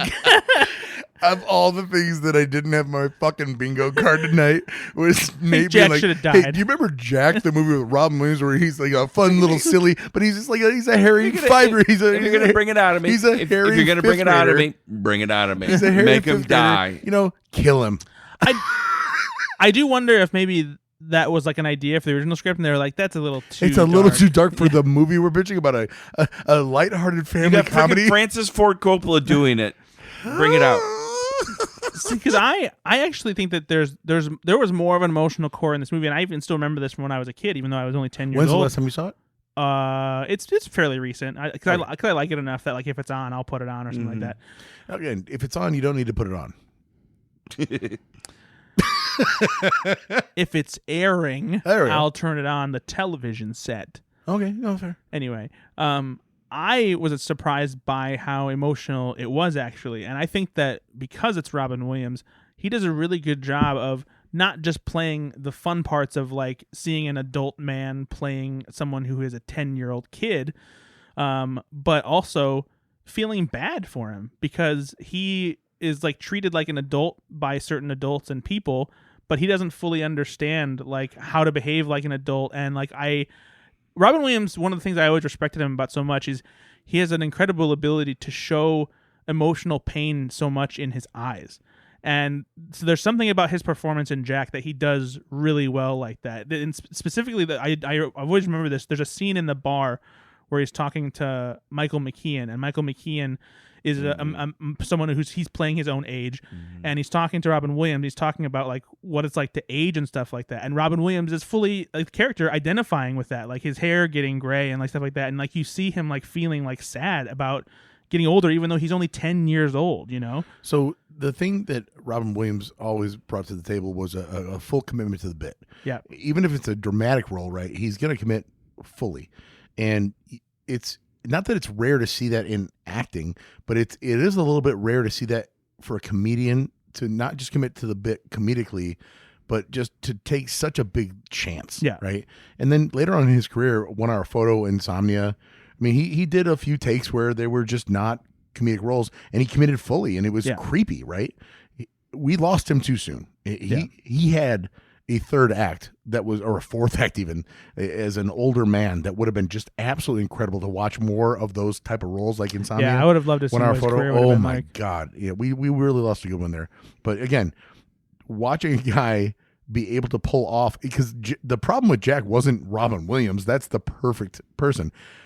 nobody knows how to make that movie though. How could you possibly? I think it's a really delicate wire to walk. It's such a tonal tight wire. I almost look at like what they're doing with Zemeckis these days, and like Welcome to Marwen, right? Yeah. It was such a swing, and like no, Yeah. And Jack was such a swing, but no, there's something there. I don't know, but I don't know that anybody. If Francis Ford Coppola can't figure out how to make that movie with Robin Williams, I don't know that it can be made. There is some facts about this film that I did read afterwards because I was kind of interested in the making of it. Because anytime Francis Ford Coppola makes a movie, especially like this, always this has some great behind the scenes stories. Yeah, and so John Travolta was supposed to play this role. Oof, I would have hated that probably. Yeah, and the reason Just why try to go around and kiss all the other little boys. Oh, and Jesus. and Travolta really wanted this film. Dark. Well, no, because like Travolta kisses men. But not boys. That's like a whole other level. Well, no, he's 10 years old, so he'd kiss other boys. Jesus What? Christ. That's not, no, I'm being serious. Like, if It's not like. So you're in this world you've created. John Travolta is like playing a version of himself as a 10-year-old boy. yeah, no, John Travolta at 13. Like, guys, I'll do this. He's like, all right, I'm going to do this. I'm going to kiss some boys. All right. Listen, I'll kiss the kids, okay? Give me some grease. Ew. What? By the way, Don't ask for grease around kids. Thanks, John Travolta. but Robin Williams got the film. Why? Do you know? Because he's hilarious. No, they gave it to him because Disney gave it to him because they had to apologize for screwing Robin Williams over On Aladdin? for royalties for Aladdin. Oh, wow, really? Yep. That's interesting. Robin Williams said, "I want this," and they said, "Okay, as an apology to you, we will give you this film." Huh, I had no idea. Yep. Another one is this film. Francis Ford Coppola actually, so I read that quote, and you could tell he actually liked this film, right? Making this film. He enjoyed making this film. And there's a reason. Francis Ford Coppola had polio when he was little, and he was kept in his house a lot. Oh. And so this film That's an interesting parallel. inspired him. And also the idea of someone dying too soon. He said connected him to his son, who died when he was 21. Interesting. And so So much crazy heart and real emotion goes into a film like this. And then it's just like, nah, not good. No, but it is so interesting, and again, not that film's about this, But it is but tangentially when related. that's yeah. in the back of the mind of No, a for sure. director, it's coming out in the film somewhere. But right? also then he used to like read Roger Ebert and be like, pretty big piece of shit. Try again next time. Sorry about your dead kid. Also, and I think that just by today's standards too, I think if you were to watch Jack under today's contemporary, perspective, I think you'd see some parallels between Jack as a character and certain people who are on the autism spectrum. Oh, for sure. So I think that there's still some relatability. So there. is there room here for like a real movie about the, this is a not a Benjamin Button type scenario, but aging too fast the other way. Can you make this movie today and make it good? I mean, I think that the original one is good. I mean, I know you defend Nate, this. did you like it or did you? I didn't hate this film. I really didn't. I didn't dislike this film.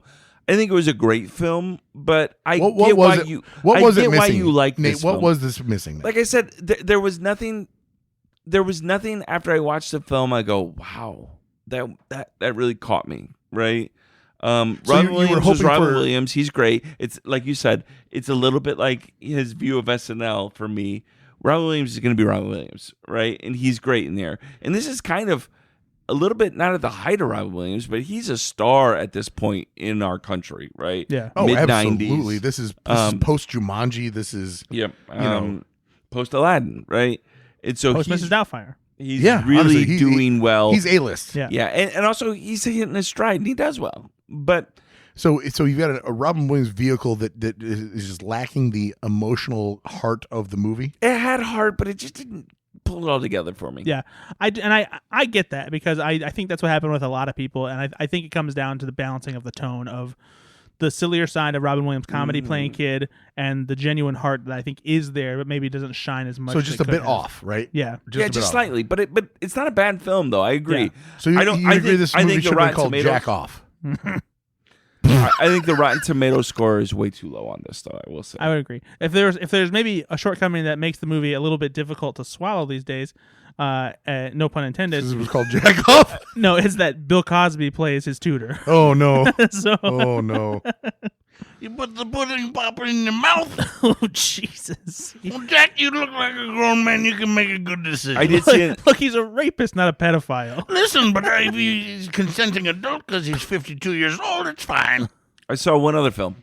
A film What did that you see? Jesus! This is a good Bill Cosby. I'm not I going to hope lose it. both of you guys will watch this film. 'Cause I will. really like this film. It's a film called My Dead Friend Zoe, and this is a film. Here we go, Brad. Just hey, did you want to get depressed at the end of the podcast? I bet you it's probably a funny movie. You'd be wrong, evidently. No, it's so hard to say it's funny because there's actually some very funny parts of this film, but it's also heavy. Okay. So it balances something really well there. When did this come out? This came out in March 9th. Oh, sorry, Southwest last year. It came out to stream to rent February 28th of this year. Okay, who's in it?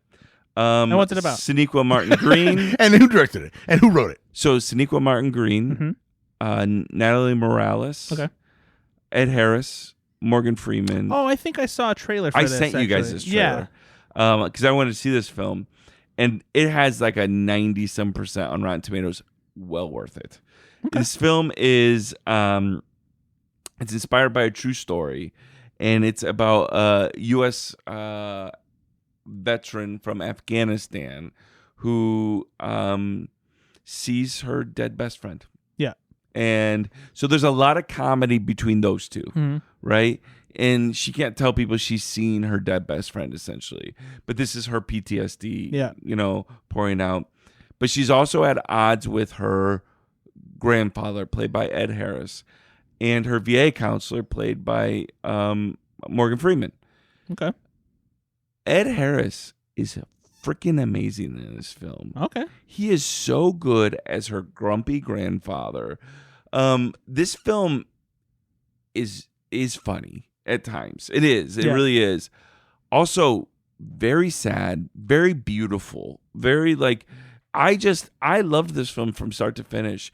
Very indie film kind of feel, but also just well done. It tells the story of somebody psychologically struggling, trying to deal with what they saw in war, but also trying to build a life back home. Just wonderful. I cannot recommend this film enough. If you get a chance to see My Dead Friend Zoe, go see it. It's renting now. I don't think it's at the theaters. Is it streaming or is it only available to rent? I rented it. I did not find it streaming, but let me check real quick. Yeah, so it has a 95% on Rotten Tomatoes. But again, well worth it. I don't think it is. Was it better than Jack? I liked it. I mean, Nate, can I talk to you just real quick? Nate. Brad, cover your ears, buddy. He wants you to say that it's better than Jack, but he doesn't know how to say it. You just guide him down that path. No, I'm indifferent about what you think. I want to Okay, know. you're listening. You shouldn't be listening, buddy. We talked about this. Earmuffs. Well, hold on. You said to cover my ears. My ears are already covered by headphones. So, well, this bit's going nowhere. Nate, thanks for watching your movies. go What's see next? this film. well, or watch it at home. you know? Oh, yeah, I mean, see this film somewhere. See this film anywhere you can. Yeah, unfortunately, it looks like it's only available on your to phone, rent, in and a it's plastic bag, it's on a an airline. premium rental. So you paid some cash to see this. Well, do you remember I shared this trailer with you guys, said I want to see this film, and I did. It's very good. Good for you. You paid some cash. Well, we don't like to say this because he's a some pastor. cash. He steals always. Oh. He's a pirate. He's shaking his head. No, he's not a pirate. I mean, I've pirated films before, but I didn't pirate this one. And actually, I don't know if this is even big enough to pirate. Honestly, I don't even know if it'd It's be literally a guy with an 80s camcorder it's like, recording it. I don't even think I mean, if it was not like the best version of it. you know, It's not the maybe size of the Sinners movie. I could probably find online. It's not the size of the movie. It's the ship you're sailing on. That doesn't make any sense. Yeah, it does. Pirates. Cool. So who is the head of state? Yeah, who would be the head of state in your world, Brad? Chris Rock. That's fair, because that was also a movie called Head of State. But isn't this called Head of State? Well, I don't know. We can't talk about the trailers yet because we haven't done the trailers on, Ben. Yeah, Brad. Nate, you heard the part where he's supposed to do the trailer song, right? We do this every week, and I'm just so tired. And you haven't learned your lesson yet. I don't know what it's gonna take for you to understand. You got so mad at me last week for like a bit that went on too long, and guess what? Here we go. This is not a bit. It is, because like you made an audible sound of moving your mic. You're gonna sip your drink like the drunkard you are, and you're gonna like just be you're gonna bring the podcast to a halt because you're just not fun. Nate, can you do anything about him? Like, I feel like he'll listen to you. He stopped listening to me a long time ago. Hey, Bobo. Hey, buddy. Sorry, I heard you say my name. You got like a song on your heart or something? Yeah. I'm gonna go with an old standby. I'll sing. I'll sing with you. Motherfucker. No. Thanks for asking, Nate. I'm gonna just. I'll sing with you. No, it's okay. You don't have to. You asked me, and I am all on board.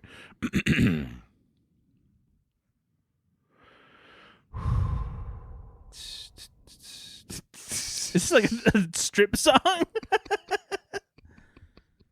No, I got one. And I've done this one before, but it's been months. Yeah, that's maybe even years. Don't repeat. No, but it's been a long time. Mm-hmm. So I'm gonna bring it back.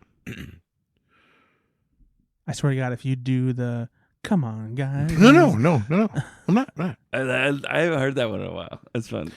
Here we go. I knew. No. Trailers on our TV far away. Come and watch it over. Brad and Ben and Nate. Mm-hmm. You know I like my girls a little bit legal. Just a little bit. Well, as long as they're technically legal. They gotta God. hit a mark. They gotta hit a mark. I don't want to use your time to waste. I don't want to use your time to waste. Let's talk about some trailers right now with Brad. Let's talk them over with Nate and Brad. Let's have a good time to have some fun. And it's trailer time right now. You notice that he can't ever really do lyrics outside of watch trailers with Ben, Brad, and Nate. Like That's the whole point. he doesn't try to do any variation though that like is any other lyrics other than that. That's the whole point of it, though. Of course, you incorporate watching trailers into it. No, and but that's it. It is That's the all of trailer it. song. It's the trailer song. It's very specific. but it's more fun. If I'm not you- going to do more than that. Like sometimes we sit not gonna- around I'm not going and to have try. a good time talking about other stuff, but not right now because we're going to focus on what we've seen. You killed that note, by the way. Yeah. Oh man, I've never heard anyone hit a note. Quite So I mean, you That can do right shit like now- that, but it's that right now, it's you fluff. had like a good- It's fluff. You know, no one's against fluff. I am. I like to get to the meat of the potatoes. We watched a couple trailers. We did. One of the trailers we watched. That was, by the way, that was Your Love by The Outfield.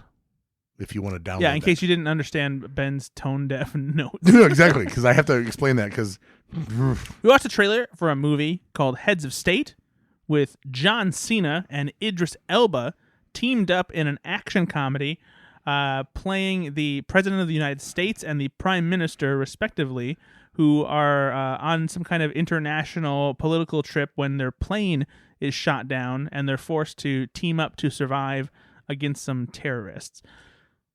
My God, this looks awful. Really? this looks amazing. I thought this looked so fun. This is Are great. you kidding? No! Tell me, Look at Ben and Brad teaming up to defend this. tell me, whenever would a prime minister and a president be on the same Oh team together? my God, you're doing something fun. Okay, we get it, buddy.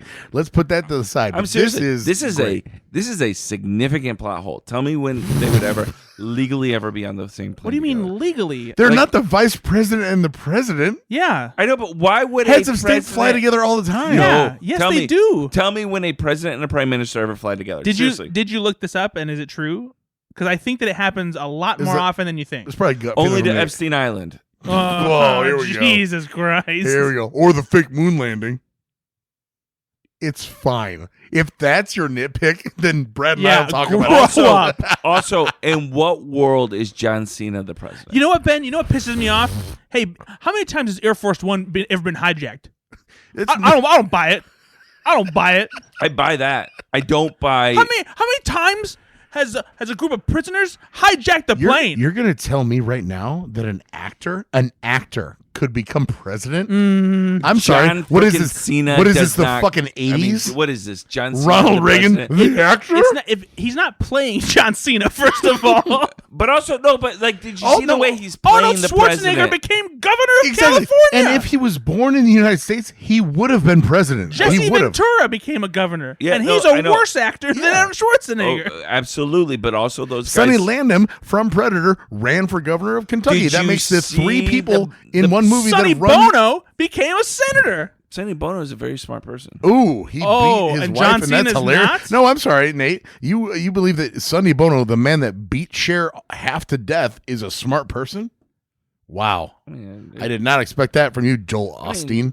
To be clear, there are very smart people that are also abusive. I mean, that's not necessarily. I'm sorry. like a- The fact that you're saying John Cena is not smart, Wow, pretty insulting. the guy that has John the Cena wait, is the clearly guy, not. the guy that has the Did you world watch the trailer? the John world Cena is record. not playing a smart the guy. world record He's not for playing a dumb guy either. No, though. he's like, hey, good to see you. Oh, you know. the world record holder for Make-A-Wish kids isn't smart. I love John Cena. I'm not. Wow, Nate. Wow. Let me ask you something, Nate. Who would you rather be president right now, Wow. John Cena or Donald Trump? Hey, you can't see me. Yeah. Yeah, Well, you yeah. can't see the good in this film. Yeah, that's absurd. You can't. So, see Brad, me. let's just have a conversation. No, this This looks looks like a. silly and fun. No, Yeah. it does not. It looks bad. But So this we'll is- see. Hey, how about we revisit this when this comes out and see what the Rotten Tomatoes score is? I bet. Oh yeah, because because if there's one thing that gives us the perfect idea of whether or not a movie is actually good, it's the Rotten this Tomatoes looks score. terrible. I think this looks like a lot of fun. It does. Ben, I'm I'm- glad you're on my I'm page. honestly on board. I saw the trailer for this and I was like, oh, this actually looks pretty good. No. So it I doesn't. read about this and I was like, ooh. And then I saw the trailer. Like, okay. Yeah. Like it's like because this It feels like a so big it's screen movie too. It's a buddy cop film. Yeah. The thing is the linchpin here, or the thing it's hanging its entire hat on, is the chemistry between Idris Elba Yeah. and John Cena, and we both know they're wonderful, and it's going to be a lot of fun. So I will say my one concern The only one. is the same problem that I ended up having with Baywatch, and that's you don't have a clear Sure. comedian in one of the roles. However, I will push back on that to say Cena is almost there. I agree, but Dwayne Johnson's really funny too. No, he's funny. In my opinion, Cena's actually funny, and The Rock is. I funny, do think Cena is funny. Funny as a add on to Yeah. the. But I Cena agree. I can think John be Cena is very an funny. actual comedian. He really can. No, I don't disagree because I love blockers. He's the only reason Ricky Stenicki isn't terrible. Exactly. The idea that Idris Elba also has those chops, but isn't made to be the main foil Yeah. or a comedian, that gives me hope here. No, I'm hopeful. The other good thing is this. Did is you ever watch Vacation Friends? No, not yet. I've Man, heard the he's second funny in one's that too. terrible. The first one, it's Cena. He Yeah. makes the whole film. Um, Sorry, Laurel is perfect. This is directed by the same guy who did Nobody, which is another Yeah, reason I there think. you Love go. Yeah. nobody, so that is a point in its favor. Yeah, the action looks solid. This looks like a It looks proper big budget. big screen Yeah, yeah. action comedy. I'm Absolutely. kind of bummed it's only Prime Video because I would have seen this in theaters. So it's almost like I was expecting the president to be Kevin Hart.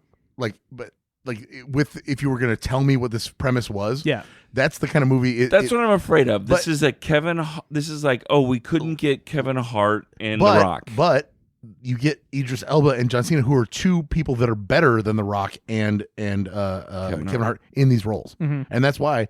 Again, it's the linchpin And- is those two and people. Priyanka Chopra, right? She's the Priyanka like, Chopra. Yeah, the third part of the. I'm surprised that you're just so against this because like it doesn't look anywhere like terrible by any means. No, I put this on. I'm hopeful that this is at the level of like a Lost It's City. like, okay, Superman looks good.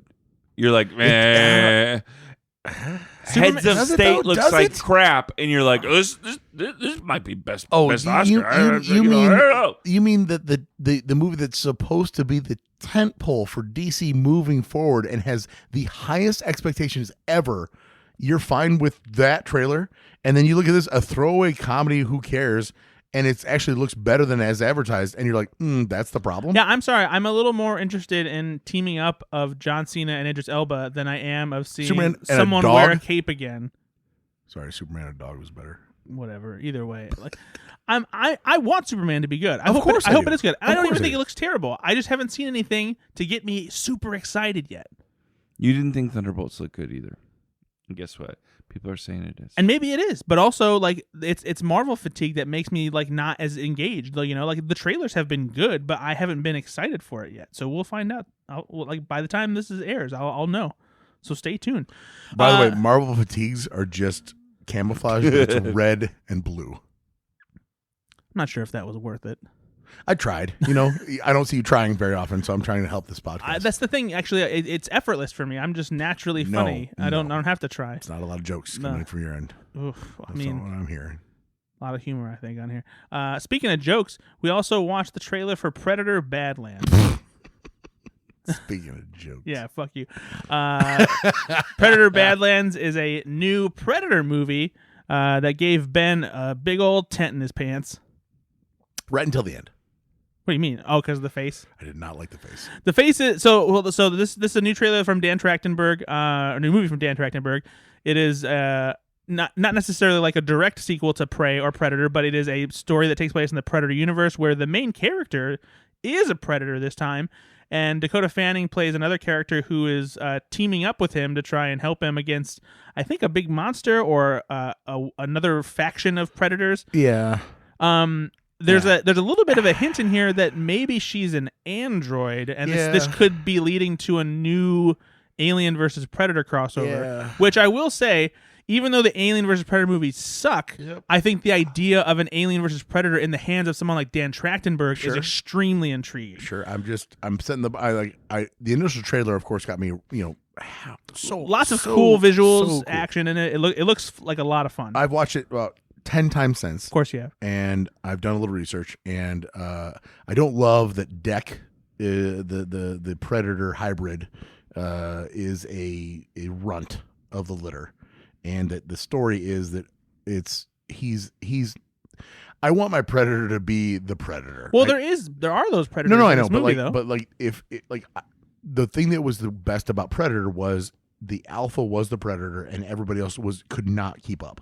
And now this one is kind of like the Predator, where it's not the one you're interacting with isn't even the main baddie, and you're still getting a badass Predator as the villain. I know, but it worked so well for the Predator to have multiple Predators where there's a hierarchy and it was hard to keep track of, and it just works so well for that. So I just don't like that. I need it to be a little more cut and dry. Just can't make you happy. Well, do better CGI. I hope it's just unfinished. It looks fucking. It's like Sonic's teeth. I just need it to be fucking better. Those sunken eyes that look like human eyes, and they were so fucking weird. And you got dreads now, where not dreads like Predator dreads, but like a man bun. What the fuck are we doing here? Like the design, I hate it. I mean, I don't know. I think that you do have to give a different look to like have variation between them. They can't all look like the regular Predator. I know, but there's uncanny valley there. It is not. Hopefully, it's just not finished. I don't disagree. I am a little frustrated that it's digital effects as opposed to being mostly practical like the original Predator was. It's to be expected. I do think the problem. Man, I get it, man. I get you got to do CGI, but like. When CGI just isn't as good as a fucking rubber mask, like then don't do it. I do think it will look better. I know in post, the final movie, and that's why I'm like, okay, it's fine because the other shots, the ships and the worlds, wow, I'm blown away. I think this looks very cool, and I like the idea of them mixing up the formula so that it's not just Predator again. I trust Dan Trachtenberg with the Predator franchise because he crushed it with Prey. Yeah, I have no reason to doubt, and so therefore I'll be there on opening night. At the same time, in this trailer, I don't love that it's the runt of the litter teaming up with an android to fight a bigger baddie. It's just that premise doesn't seem... I'm fine with that because I do want a variation. I don't need the same movie again. Like, we saw that movie, and it was great. And guess what? We kind of got that movie again with Prey, which was also great, and it varied it up enough to make it interesting. I'm fine with them doing something that shakes up the formula in the universe and still uses pieces of the mythology. But also, I didn't hate Predators, Robert Rodriguez's version. I actually I'm a defender. I like that movie a lot. Movie too. You drop athletes. Elite. Now that's the one I want to say. Larry Bird just The shows best up like, football player, the best basketball player, the best hockey player. and they're all from the 90s. It's Wayne Gretzky and it's Larry and it's Bird. not an assassin movie. They have to play The sports against each other. It's Pele kicking a ball, and the Predator can't kill him. He just has to make sure the ball doesn't go through the net. Now that's what I call a Space Jam. That's the best Space Jam. I want the Predator to fire his net weapon at the soccer ball as it's coming. We got a good movie here. I think. That's actually great. I'd pay attention. He gets disqualified for using his shoulder cannon to destroy Wayne Gretzky's puck. It's like, nope, that's not allowed. And it. I'm sorry, but we already have a title for this. It's Athletes versus Predator. Exactly. I love it. Let's write that movie. Yeah, let's do it. So for the Predator person in the room, super excited they're doing one. Trust Dan Trachtenberg. Not in love with so far the premise, but whatever. More concerned with the design of the lead Predator in this film. Like it definitely, it just looks too fake again, and I'm very hopeful that it'll just be they're gonna like finish that out in CGI. Yeah, I'm excited. Nate? What do you think? You interested? I think it looks good. I'm a little blown away that you think Heads of State looks better than this. First of all, did not say that. You were more excited about Heads of State Did than you not were. say that at all. You did not have any concerns, any worries about Heads of State. He makes a fair point. To be fair, you were much more critical of Predator Badlands That's what I'm saying. than you were of Heads of State. And I'm just blown away by this right now. But it's not like I've got this history of my favorite prime minister, president, blow up, team up, cops and robbers movie is on the line here, right? I have no reference. I do have a very good reference for a film like this. This film looks good to me. Heads of State, not so much. This one does. I just love that you're just comparing them directly. You know what? I'm excited for both in different ways, and I think there we go. And that's actually, I agree with Brad. No, you're not excited about this Predator film. I am You've not super really excited. Spoken that highly about. I am super excited. I'm trepidatious. That's okay to be. I don't think it's trepidatious. Isn't that? I think it's trepidatious. With a P? The funny thing is, I wasn't going to say anything because I didn't want to be the one that Ben's like, oh, fuck you. No. Of course, that's what would normally happen. So I'm so glad that you said it. Because you were thinking it. Well, no, it's like, it's trepidatious because you're in treble. Right? Isn't that what it is? Oh, boy. Is it trepidatious with a P? Are you doing it, Ben? I didn't know. Are you serious? I've always just pronounced it. You know what? If you asked me to spell it, I probably would have spelled it with a P. I'm not joking, but I've always said it as trepidatious. No, It's so fast. Trepidatious with a P. But I've always just said trepidatious, like treble. I've always said it that way. But I do love that Brad was thinking it and really wanted me to say something. If you would have said spelled trepidatious, I probably would have spelled it with a P. I bet you I'm would've. not joking. But now it's singing out loud. so Yeah. weird. Okay. What a goofball. Yeah. You know what? I'm just trepidatious about this. Did you get in a lot of trouble when you were a kid? I did. I played the game of treble. I played treble all the time, you know. Yeah, I bet you did. Well, that's it, guys. That's it for Go Flix Yourself. We talked Hey, about. fuck you. I mispronounced a word and you jumped on it. And honestly, it's just because Nate just hates that I just liked the John Cena trailer. I'm still mad He's that just you mad. didn't have an issue with the So Heads of he's State. You just over here. You left me hanging on Just- Heads of he's State. Like, oh, and you're like, is it trepidatious? and you know what? Fucking moron. The alien eyes Good. just look a little human-like to me. And I didn't like that about it. This is the alien that or the predator that gets pushed out, and there's a reason, right? There's a reason why he gets pushed out. He's a runt. He's a bitch. So of course he looks different. So the predator's in treble, Ben? Is he in treble? I get it, man. You hate me right now. Jesus. Gosh. You know, usually I'm on the receiving end of this, and it's nice to be on this side. Good Lord. Just the vitriol. Did I say that right? It's actually vitriol. That's only when we talk about you. Well, this has been fun. Has it? I think so. When does Predator Badlands come out? It comes out in July? No. I think it might be July. September? October? November 7th. Oh, I so think it wow. might be July. So June is when the animated one comes out on Hulu. Oh yeah. So I'm looking forward to that. and then Heads of State I think comes out this in May on Prime Video if I remember correctly. Does it? Holy shit! Really trepidatious. Okay, well, that's Heads of State comes out July 2nd. Oh, okay. So You've maybe been even later than I thought. Great on these dates. What can I say? He's just nailing This them is down. not my job. This has been fun. I had a good Jesus time. Christ. I kind of don't want to end it because it ended on such a sour note towards me. Like it's just you could just, like Welcome to the party, pal. I haven't ever heard Nate just deliberately like, "Hey, fuck you," without saying it. You know. Well, I guess this is our last episode of Go Flix Yourself. Thanks for listening. Actually, next week we'll be back with Ben and Brad. Where's Nate? He's gone. Bye, everybody. Bye.